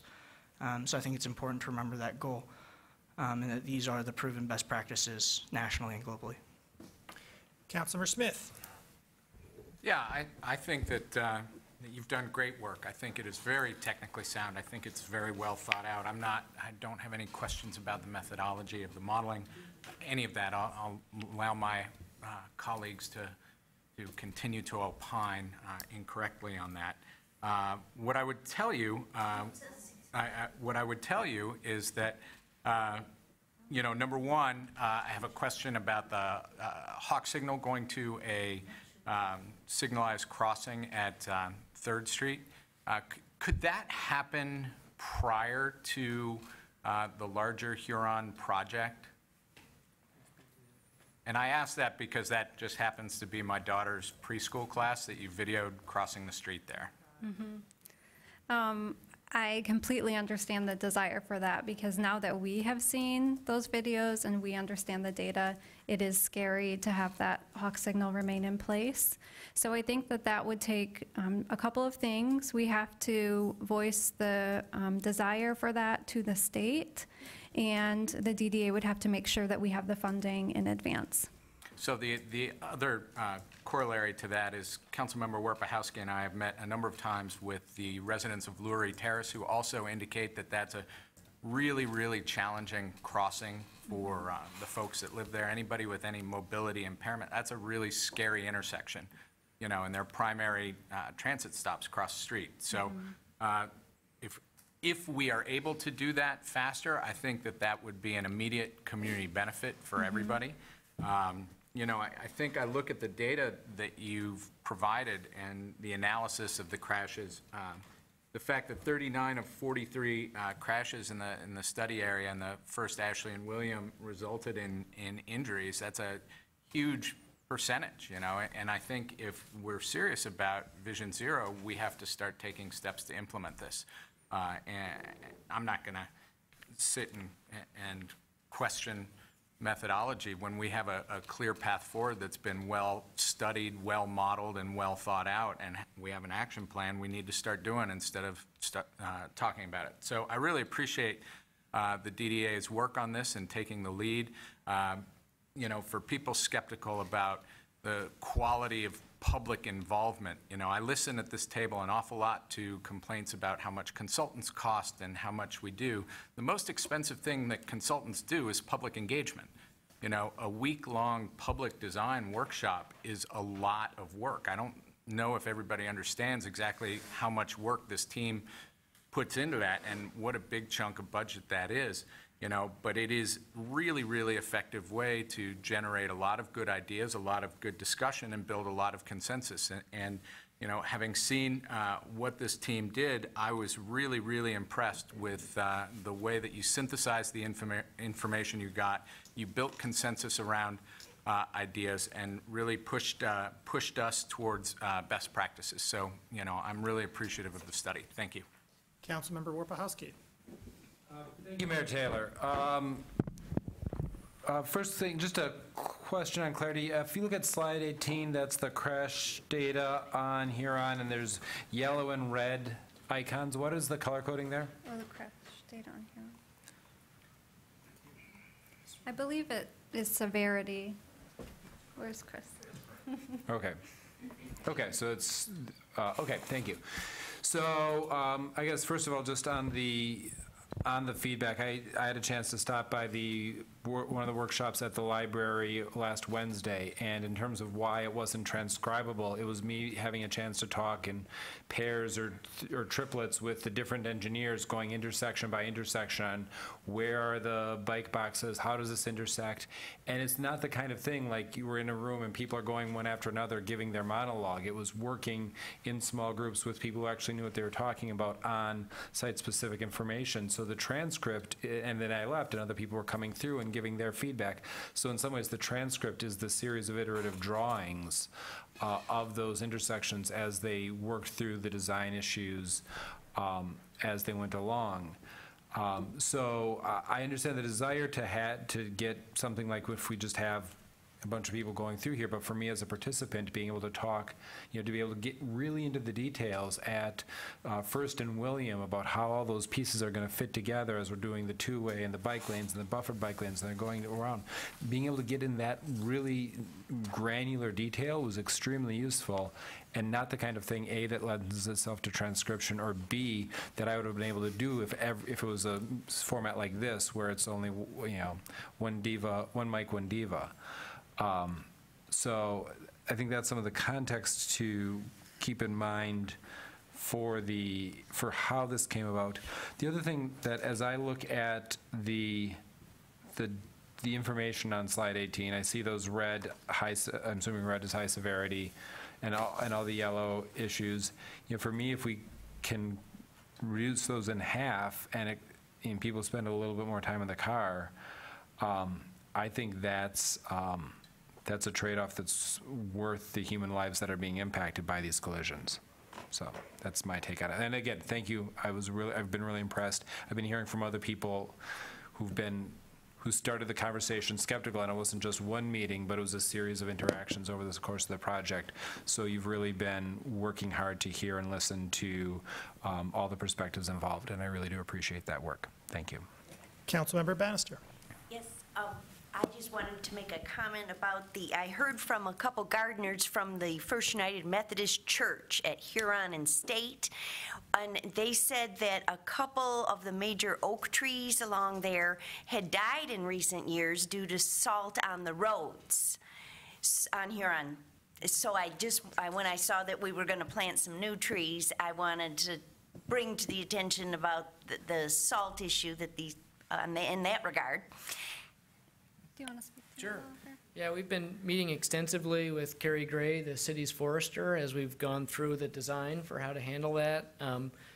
So a couple things that we're doing on Huron Street. One is looking to incorporate some porous pavement banding that can actually help kind of infiltrate the water, and it helps actually intercept and lock up some of the salt before it goes right into where the tree is.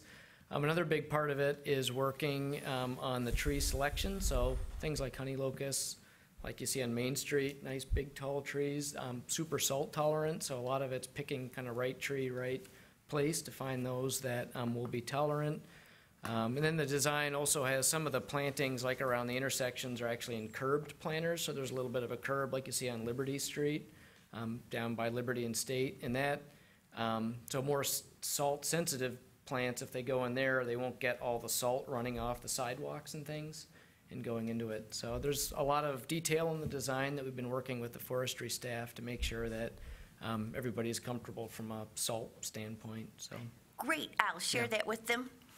And I just had one follow-up comment for Councilmember Smith. I appreciate your comments on those sessions that you attended. Should we speak to, for the audience, anything about your level of employment with the companies?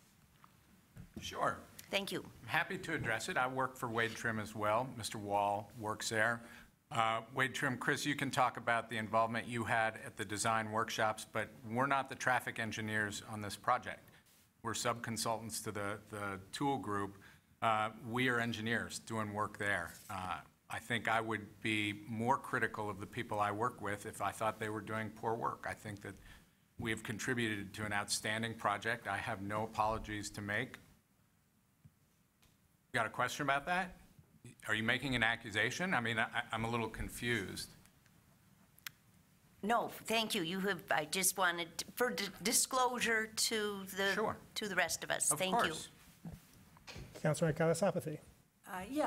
We had a Nixon corridor study last week, and what I was expecting is not the crash data. I know we have the crash data here, but at the Nixon study, there were 2 scribes, and they basically scribed out all the concerns that were raised. There were like maybe 80 concerns that were scribed. So if a council member asks for the data, it's not just we want narrower streets or one-way streets versus two-way streets. They have scribed it. We can actually get 90 issues that residents, not everybody, some of them might be valid, some of them are not, but it definitely is helpful than not just giving 6 bullet points about how the road should be configured, but also giving us, because sometimes residents have good insights because they are the ones who are commuting and they are the ones who are using. So it's always good to have what residents say. I mean, the downside of it, it definitely helps me because I just don't want to see one side of it. I also want to see what are the pros and cons that the residents are issuing. So that's all I wanted to see, not the crash data itself, accidents, and those are great. Those you pulled from other statistics, I understand. But for the meetings, I feel if you don't scribe at least some of the concerns, we don't know what happened those 40 meetings, okay? Thank you. So as was mentioned, this was a different style workshop than has been done in the past, and most of it is very interactive. So as an attendee, you can come talk directly with the team, write your concerns or your interests down on maps, and we do have all of that on record. And then the really great thing is you get to see the design team respond directly to your concerns or interests, and it becomes very community-driven. And then at the end of those sessions is when there's open comment, where we saw a lot of overlap in the comments.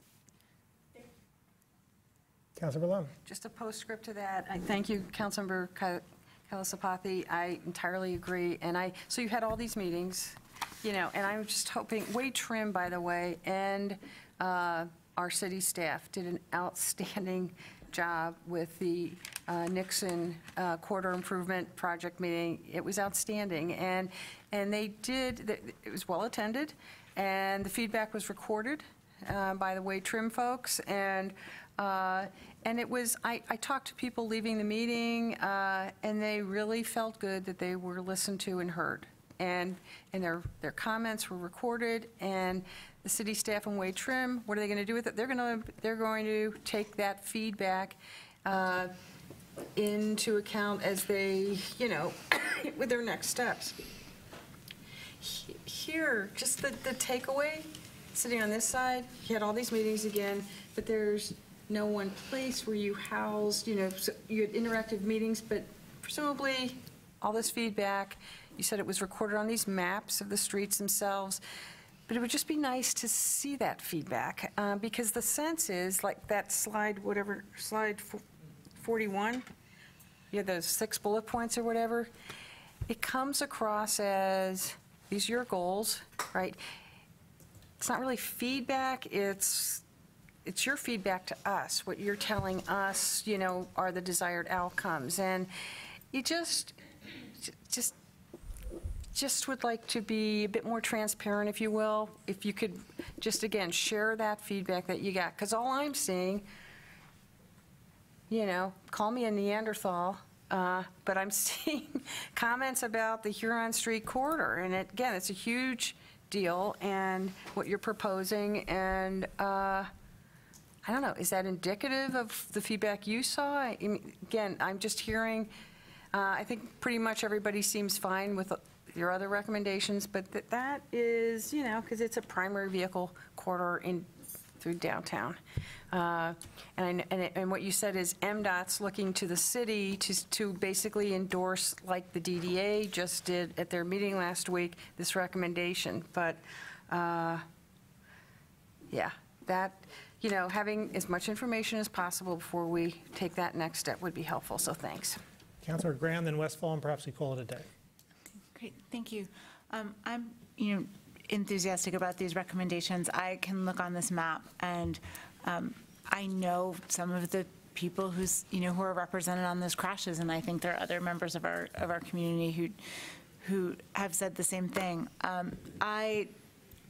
We've sat at this table, and a lot of the improvements that we've made around schools were because we had parents begging and pleading with us to not lose another child in this community.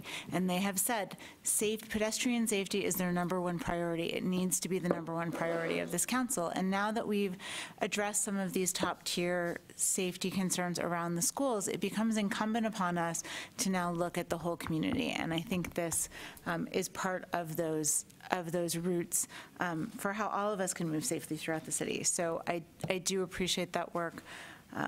And it's not surprising to me to see that coming out of this qualitative data that pedestrian safety and slowing cars down would be a priority for users in our downtown.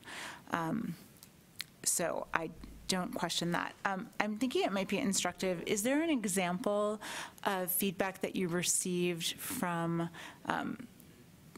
these meetings? And can you give us an example of the feedback you received and then a change that you made in the design?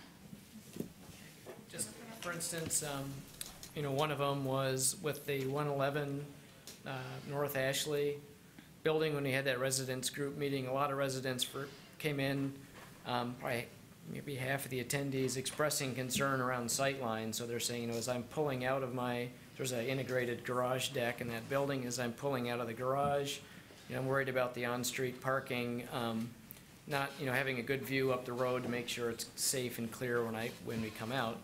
And so we talked to them about that, and they said, as part of the design, we need to do a sightline study and look at exactly, what those clear visibility lines need to be, and adjust the parking accordingly. And they said, oh, okay, well, that makes sense. And we brought them up, and we looked at the drawings, and we looked at the plan, and we showed right where the parking garage driveway was. And I said, we might be able to get 1 or 2 cars here, but it wouldn't be cars right all the way up to the driveway like you might see in a neighborhood where it makes it hard to look around. And so people saw that and said, oh, I get that now. That makes a lot of sense. If we can make that change, we'd be more comfortable with this project. So it was that kind of discussion that we had, and that's been noted on our plans, on our drawings, to keep that sight line open and to be aware of those. So. One other example is Doty Montessori. They expressed the need, a concern about pickup and drop off. And so Oliver and I, one morning, went out and we observed the drop-off and how it functioned, and then we met with Doty Montessori staff, and we revised the plan to have expanded pickup and drop-off by hour of day. Okay, thank you. I think this is illustrative of what Councilmember Warpechowski alluded to, which is, these decisions involve trade-offs, and I'm also comfortable slowing people down, especially if it means that they're just following the speed limit. Thanks. Councilmember Westfall. I'm good. Thank you. By your forbearance, you are doubly good in my eyes. Thank you very much. Thank you. Thank you. That was very helpful and an exciting thing for us. We have a lot to think about, and I really appreciate the hard and good work that's gone into it. We now come to public comment general time. Public comment general time is an opportunity for members of the public to speak to council and the community about matters of municipal interest. To speak at public comment general time, one need not have signed up in advance. Speakers have 3 minutes in which to speak, so please pay close attention to the time clock. As a matter of courtesy, we may have only one person speaking at a time. Finally, if you require assistance in speaking before council, we'd be delighted to provide it to you. Is there anyone who would like to speak at public comment? Yes. Good evening. My name is Will Hathaway. On April 23rd, a group of citizens turned in ballot access petitions to Ann Arbor City Clerk. The 6,000 plus voter signatures had been gathered in the year since the mayor and city council majority decided to proceed with selling the library lot. Collecting and verifying registered voters' signatures is no small challenge, but we did it. In November, Ann Arbor voters can cast a ballot to create an urban park and civic center on the library lot instead of selling to core spaces. Filing the petitions should have stopped further steps toward selling the library lot. After all, when Michigan citizens initiate a state ballot question, the state constitution is clear. In Article 2, Section 9, quote, "No law as to which the power of referendum properly has been invoked shall be effective thereafter unless approved by a majority of the electors voting thereon at the next general election," unquote. Submitting the signed petitions to qualify the proposed center of the city charter amendment should have frozen further actions about the future of the library lot until voters have their say in November.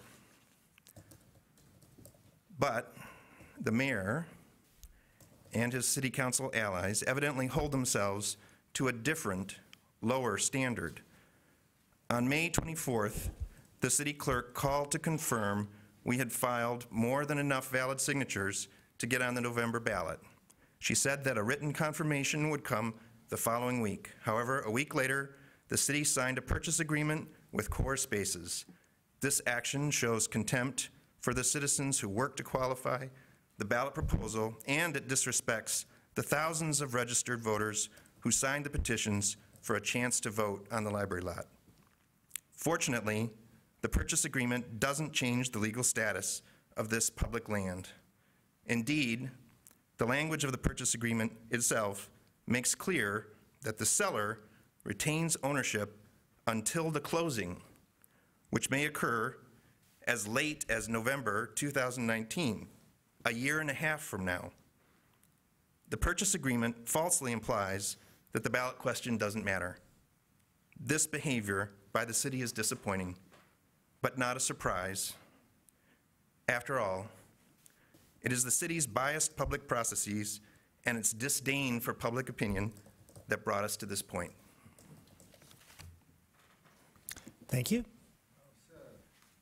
Good evening.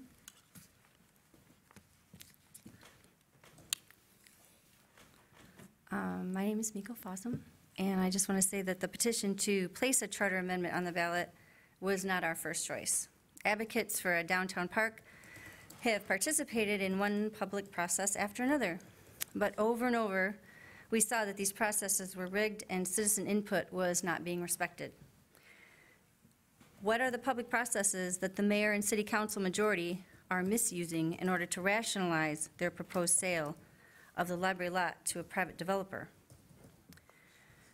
The 2005 Calthrop report was based on a lengthy public process, but the city ignores the Calthrop report recommendation of a civic center and a public plaza on the library lot.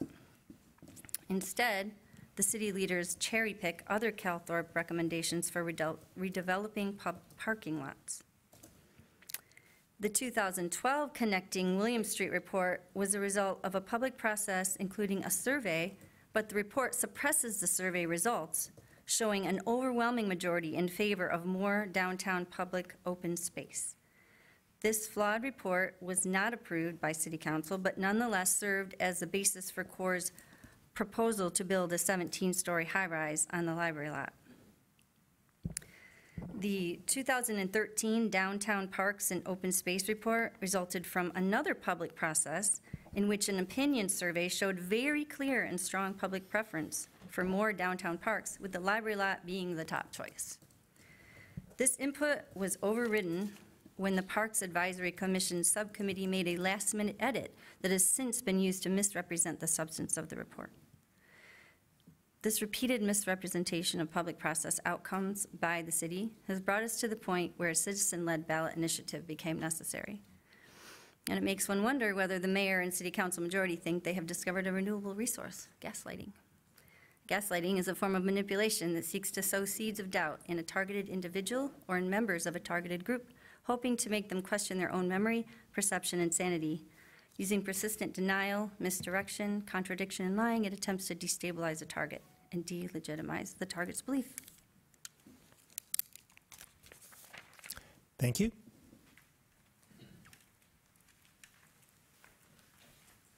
Good evening. I'm Peter Negurny, 914 Lincoln Avenue.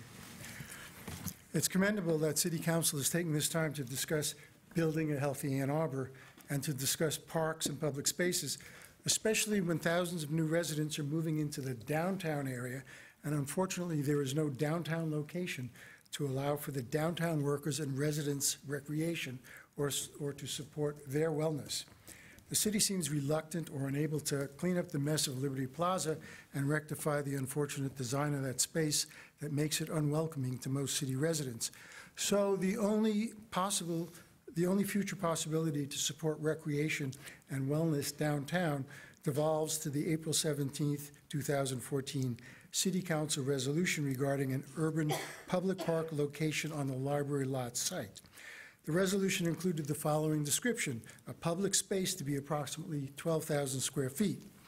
This seems totally inadequate area for the center of the city and makes Ann Arbor a stingy outlier from thousands of other cities in Michigan, in America, and throughout the world that provide central spaces for the use of all citizens.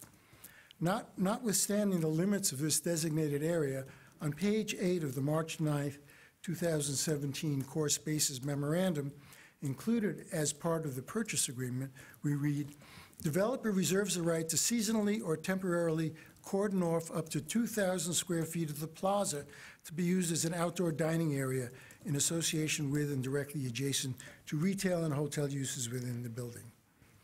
Look what's happening here. Core wants to take, and the city seems to be surrendering, 16.7% of the public space that City Council identified in its April 2014 resolution, removing it from the public. This is a giveaway. This is an uncompensated subsidy to Core Spaces. This provision takes 16% of the public space and turns it into private space. There will be tables and chairs servicing a restaurant, and you can be sure the restaurant will not want the public getting too close to the diners. Will there be a fence separating the diners from the public? If members of the public who don't like this giveaway stand and stare at the diners, what will happen? Will they be told to move? Will the police be called to issue citations? If council is concerned about the wellness and recreation needs of downtown workers and residents, you should be revisiting this unfortunate betrayal of council's promise of 12,000 square foot public space. Or better still, ask the citizens of Ann Arbor what they want in the center of the city. Thank you.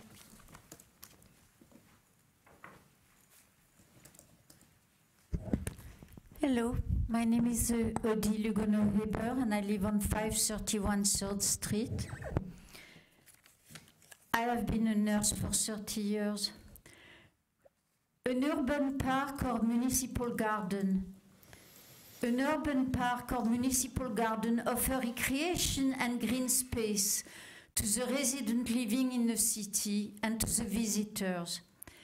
They contribute for a more enjoyable life and therefore a healthier life. Green and beauty around us is important. Common features of municipal park are playground, garden, picnic table, fountain, bench, public restroom, gazebo, and band shell. So many cities have them in Michigan. Dexter, for instance, and I won't list all of them, but almost all of them have a central little park in their city. There are many in the world also. In Nice, in France, where my mother lives, built a very nice urban park that's snake around the middle of town with playground. And it is a pleasure this summer to see old and young together around this municipal park, and it's packed full. And it's so lively, it's really joyful to be there. That's why everybody comes. Many are built in top of underground parking, like Union Square Park in San Francisco, or in front of Notre Dame in Paris. There are trees growing in that little park that's in top of an underground parking lot. And there is a beautiful sculpture of the thinker from Rodin there. So many people come to see that. There is even farms in top of parking garage, such as one in Seattle that has 30,000 square foot community garden. in top of two structures that are indeed a parking garage. Eric Hybe was a landscape architect and who initiated that design. Another one is in Brooklyn. They also have a farm in top of a parking garage called the Eagle Street Rooftop Farm. And there is more and more coming now in the internet. You can find, it's a growing trend. Your old-fashioned parking garage in the middle of the city is fading away. What is sad is when money-minded politicians who are not representing their citizens let corporate structure invade their town and demolish its character without any restraint, bargain, or without engaging their citizens in the process. Please, let's change your mind. It's my last sentence. And envision a better future for Ann Arbor. Let's keep the pleasant and enjoyable character of Ann Arbor and celebrate its building something that represents its value. Thank you very much.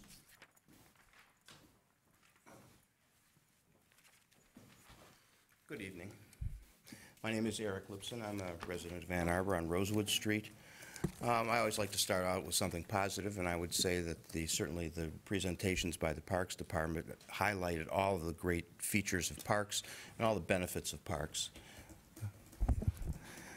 So, they've done an excellent job on certainly the parks such as the Cascades and now the Universal Access Park, which I've watched thousands or hundreds of children playing in with incredible amount of enthusiasm. Unfortunately, my message today is one that I'm hoping to encourage the City Council to get right with the city charter. As other people have mentioned, that the city on April 17th voted to delegate the authority for the approval of a contract to sell the library lot development rights. We believe that was a violation of the city charter, which reads in section 14.1, the authority to authorize the making of contracts on behalf of the city is vested in council, and except as otherwise provided by this charter shall be exercised in accordance with the provisions of law and this chapter. B says all contracts except as otherwise provided in this charter or by ordinance of the council in accordance with the provisions of section 14.2 of this charter shall be approved by the council and shall be signed on behalf of the city by the mayor and the clerk. Your resolution of April 17th was not a contract. No contract has been presented to this city council. Therefore, the contract that was signed last week or 2 weeks ago is probably invalid. According to all of the research I've been able to do and all of the attorneys who I've talked to, the odds are, it's my opinion, you cannot delegate this authority. You cannot abdicate your responsibility. In addition, there's another legal point. One city council does not have the right to approve a future contract that will properly come before a subsequent city council. This has become axiomatic since the case of the city of Hazel Park versus Potter. So, we urge the City Council to acknowledge and correct this error and the resulting invalidity of the May 31st purchase agreement, which was signed by the mayor, Mr. Lazarus, and the city attorney and the clerk. The remedy is to submit the purchase agreement and any future contracts for a vote by the City Council when its contracts are ready to be reviewed and acted upon per Chapter 14 of the City Charter by the City Council. We hope you'll end this misguided attempt by the council to preempt the rights and duties of this council and improperly delegate its responsibility and abdicate its responsibility to approve all contracts. Thank you. Thank you.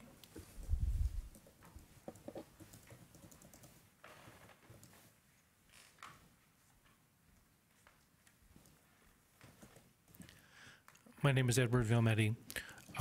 I'd like to speak to the parks presentation that was made here and the brief discussion of the underpass proposed at Bandamer. I want to reemphasize the importance of having this city recognize that it has important duty to ensure safe crossings of that railroad at that busy transportation corridor and a busy recreation corridor. There was an unfortunate incident today, details of which are not very well known yet, where apparently there was a fatal crash between an Amtrak train and some person on the tracks. I don't know more than that. I'm sure more details will come out, but this was near Gallup Park. And I do know that there are unofficial crossings of those tracks at multiple spots within our park system. And I'd like to encourage our Parks Department to cooperate with the railroad to make sure that the crossings that there are safe, and the crossings that are unofficial are sufficiently difficult to exercise that no one decides to cross there. Thank you. Thank you. Is there anyone else who'd like to speak at public comment? I'd like to speak to another topic, the pedestrian crossings. And I'm really pleased with the pedestrian crossing that you have put on to the books. And my name's Norm Tyler. I live at 126 North Division, and it's so much safer to cross Division Street now than it used to be. It's amazing. Really appreciate it. What I want to talk about, though, is the question of fairness with that legislation. If I was driving north in Michigan and I went through Cadillac, and they had some regulation there that was unusual, that we wouldn't expect, and I drove through town and I got stopped and I was given a big heavy ticket because I didn't know any better, I would be kind of upset. And I think I would consider that to be unfair because I am not expected to read all the legislation for all the towns that I drive through in Michigan. It's just not right. Now, consider that person from Cadillac coming down to Ann Arbor, not knowing that we have a law here that says you have to stop at every intersection, even though it's not a common practice in most cities in Michigan, and we hope we have safe drivers. But if they get caught here, the question of fairness is they are given a ticket of $140. That is a pretty substantial penalty for making probably what is an innocent error. I would suggest that it would be more appropriate to give it on the level of a parking ticket rather than such a substantial ticket. I think it's just unfair to give that much. The other part that I think would make it fairer is I go to California to visit my kids a lot. In California, it's a state law that you have to stop for pedestrians on crosswalks. And as a result, it didn't take me long to learn in California. I always stop for pedestrians, and it's very safe everywhere in the state. I feel that the right solution for the Pedestrian Crossing Act is to make it a state law. And I would hope and encourage the council to take a very active role in trying to encourage a state law that provided that kind of pedestrian safety. It's a great law. I think it's unfair the way it's being handled right now, and I would hope that the changes of a smaller penalty and maybe some action toward a state law would really help it a lot. Thank you. Thank you.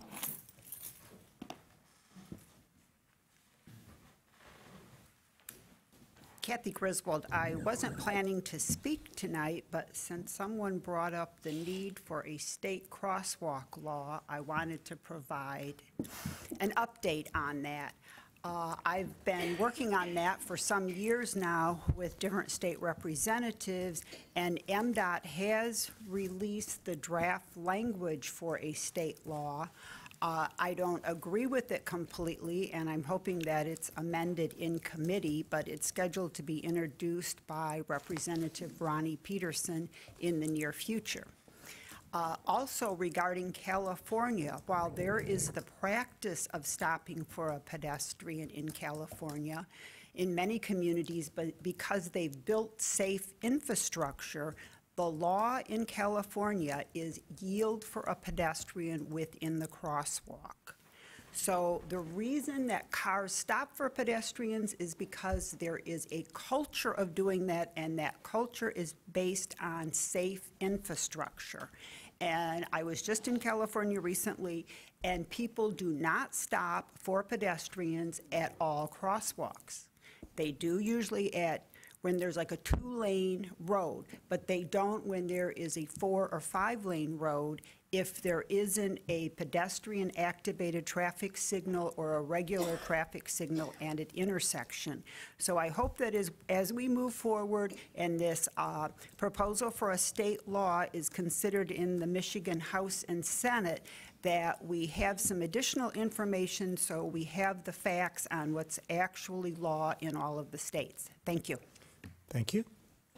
Is there anyone else who'd like to speak at public comment? Good evening. I'm John Mursky. I live at 505 Burson Place. I'd like to reinforce a couple of points in an email that I provided to all of you this afternoon.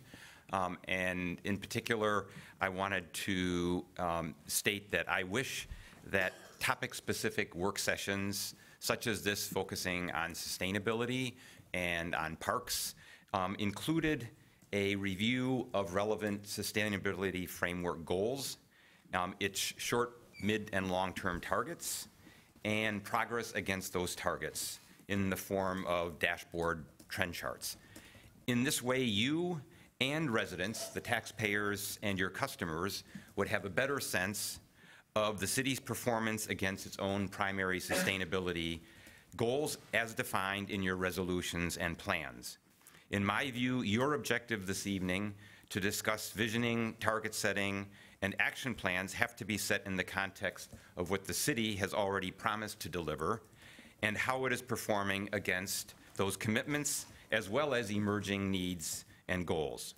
While some of the presentation materials referenced in the framework provide snapshots, or reference the framework, I should say, and provide snapshots of city performance, including benchmarks in a few cases, this is not done in a systematic way with trend charts for all metrics.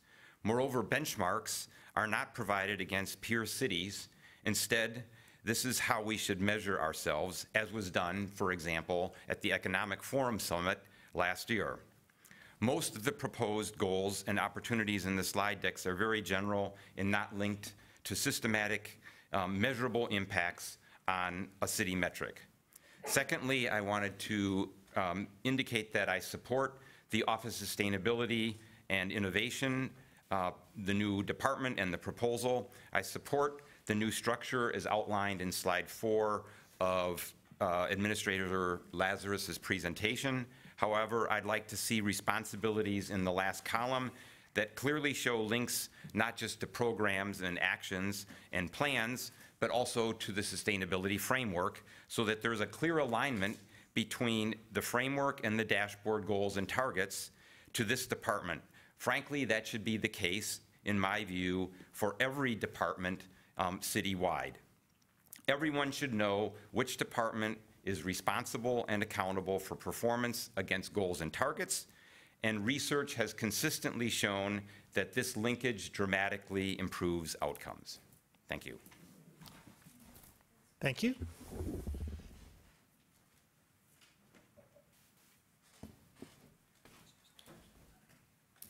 Hello, greetings. My name is Mike Claren, long-term resident of Ann Arbor.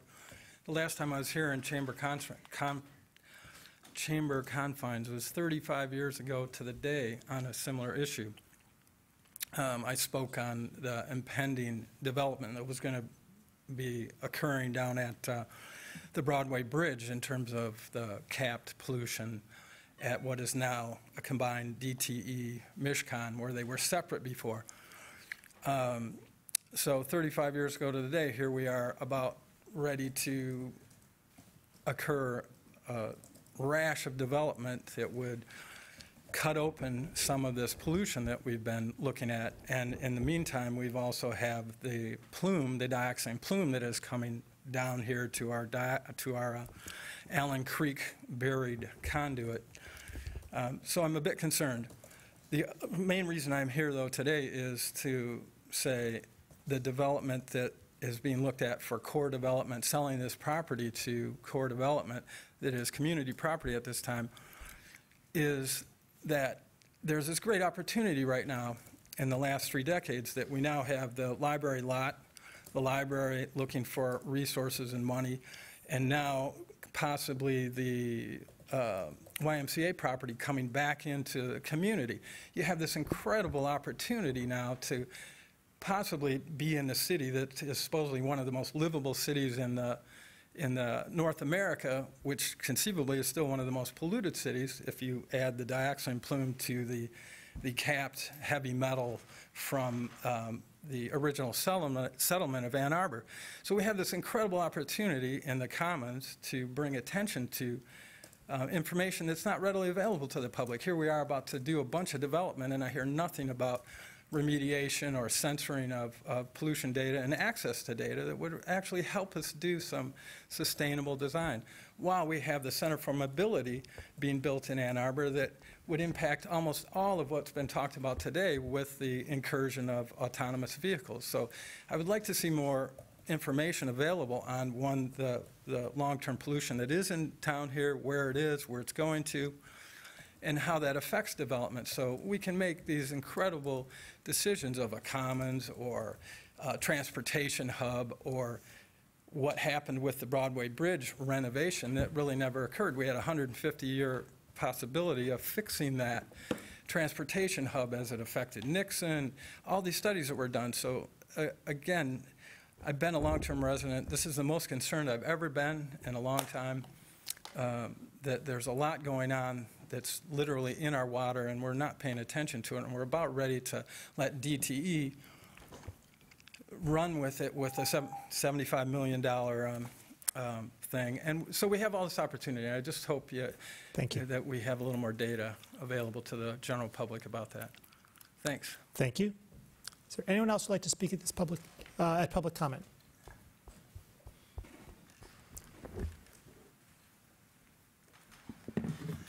Well, I'm Alan Haber. You know, I can't restrain myself. I tried to. I was attracted to this session because it talked about the health of Ann Arbor. And I looked at the programs that were presented, and I was very impressed with all the beautiful park system that we have and all its virtues and values and process.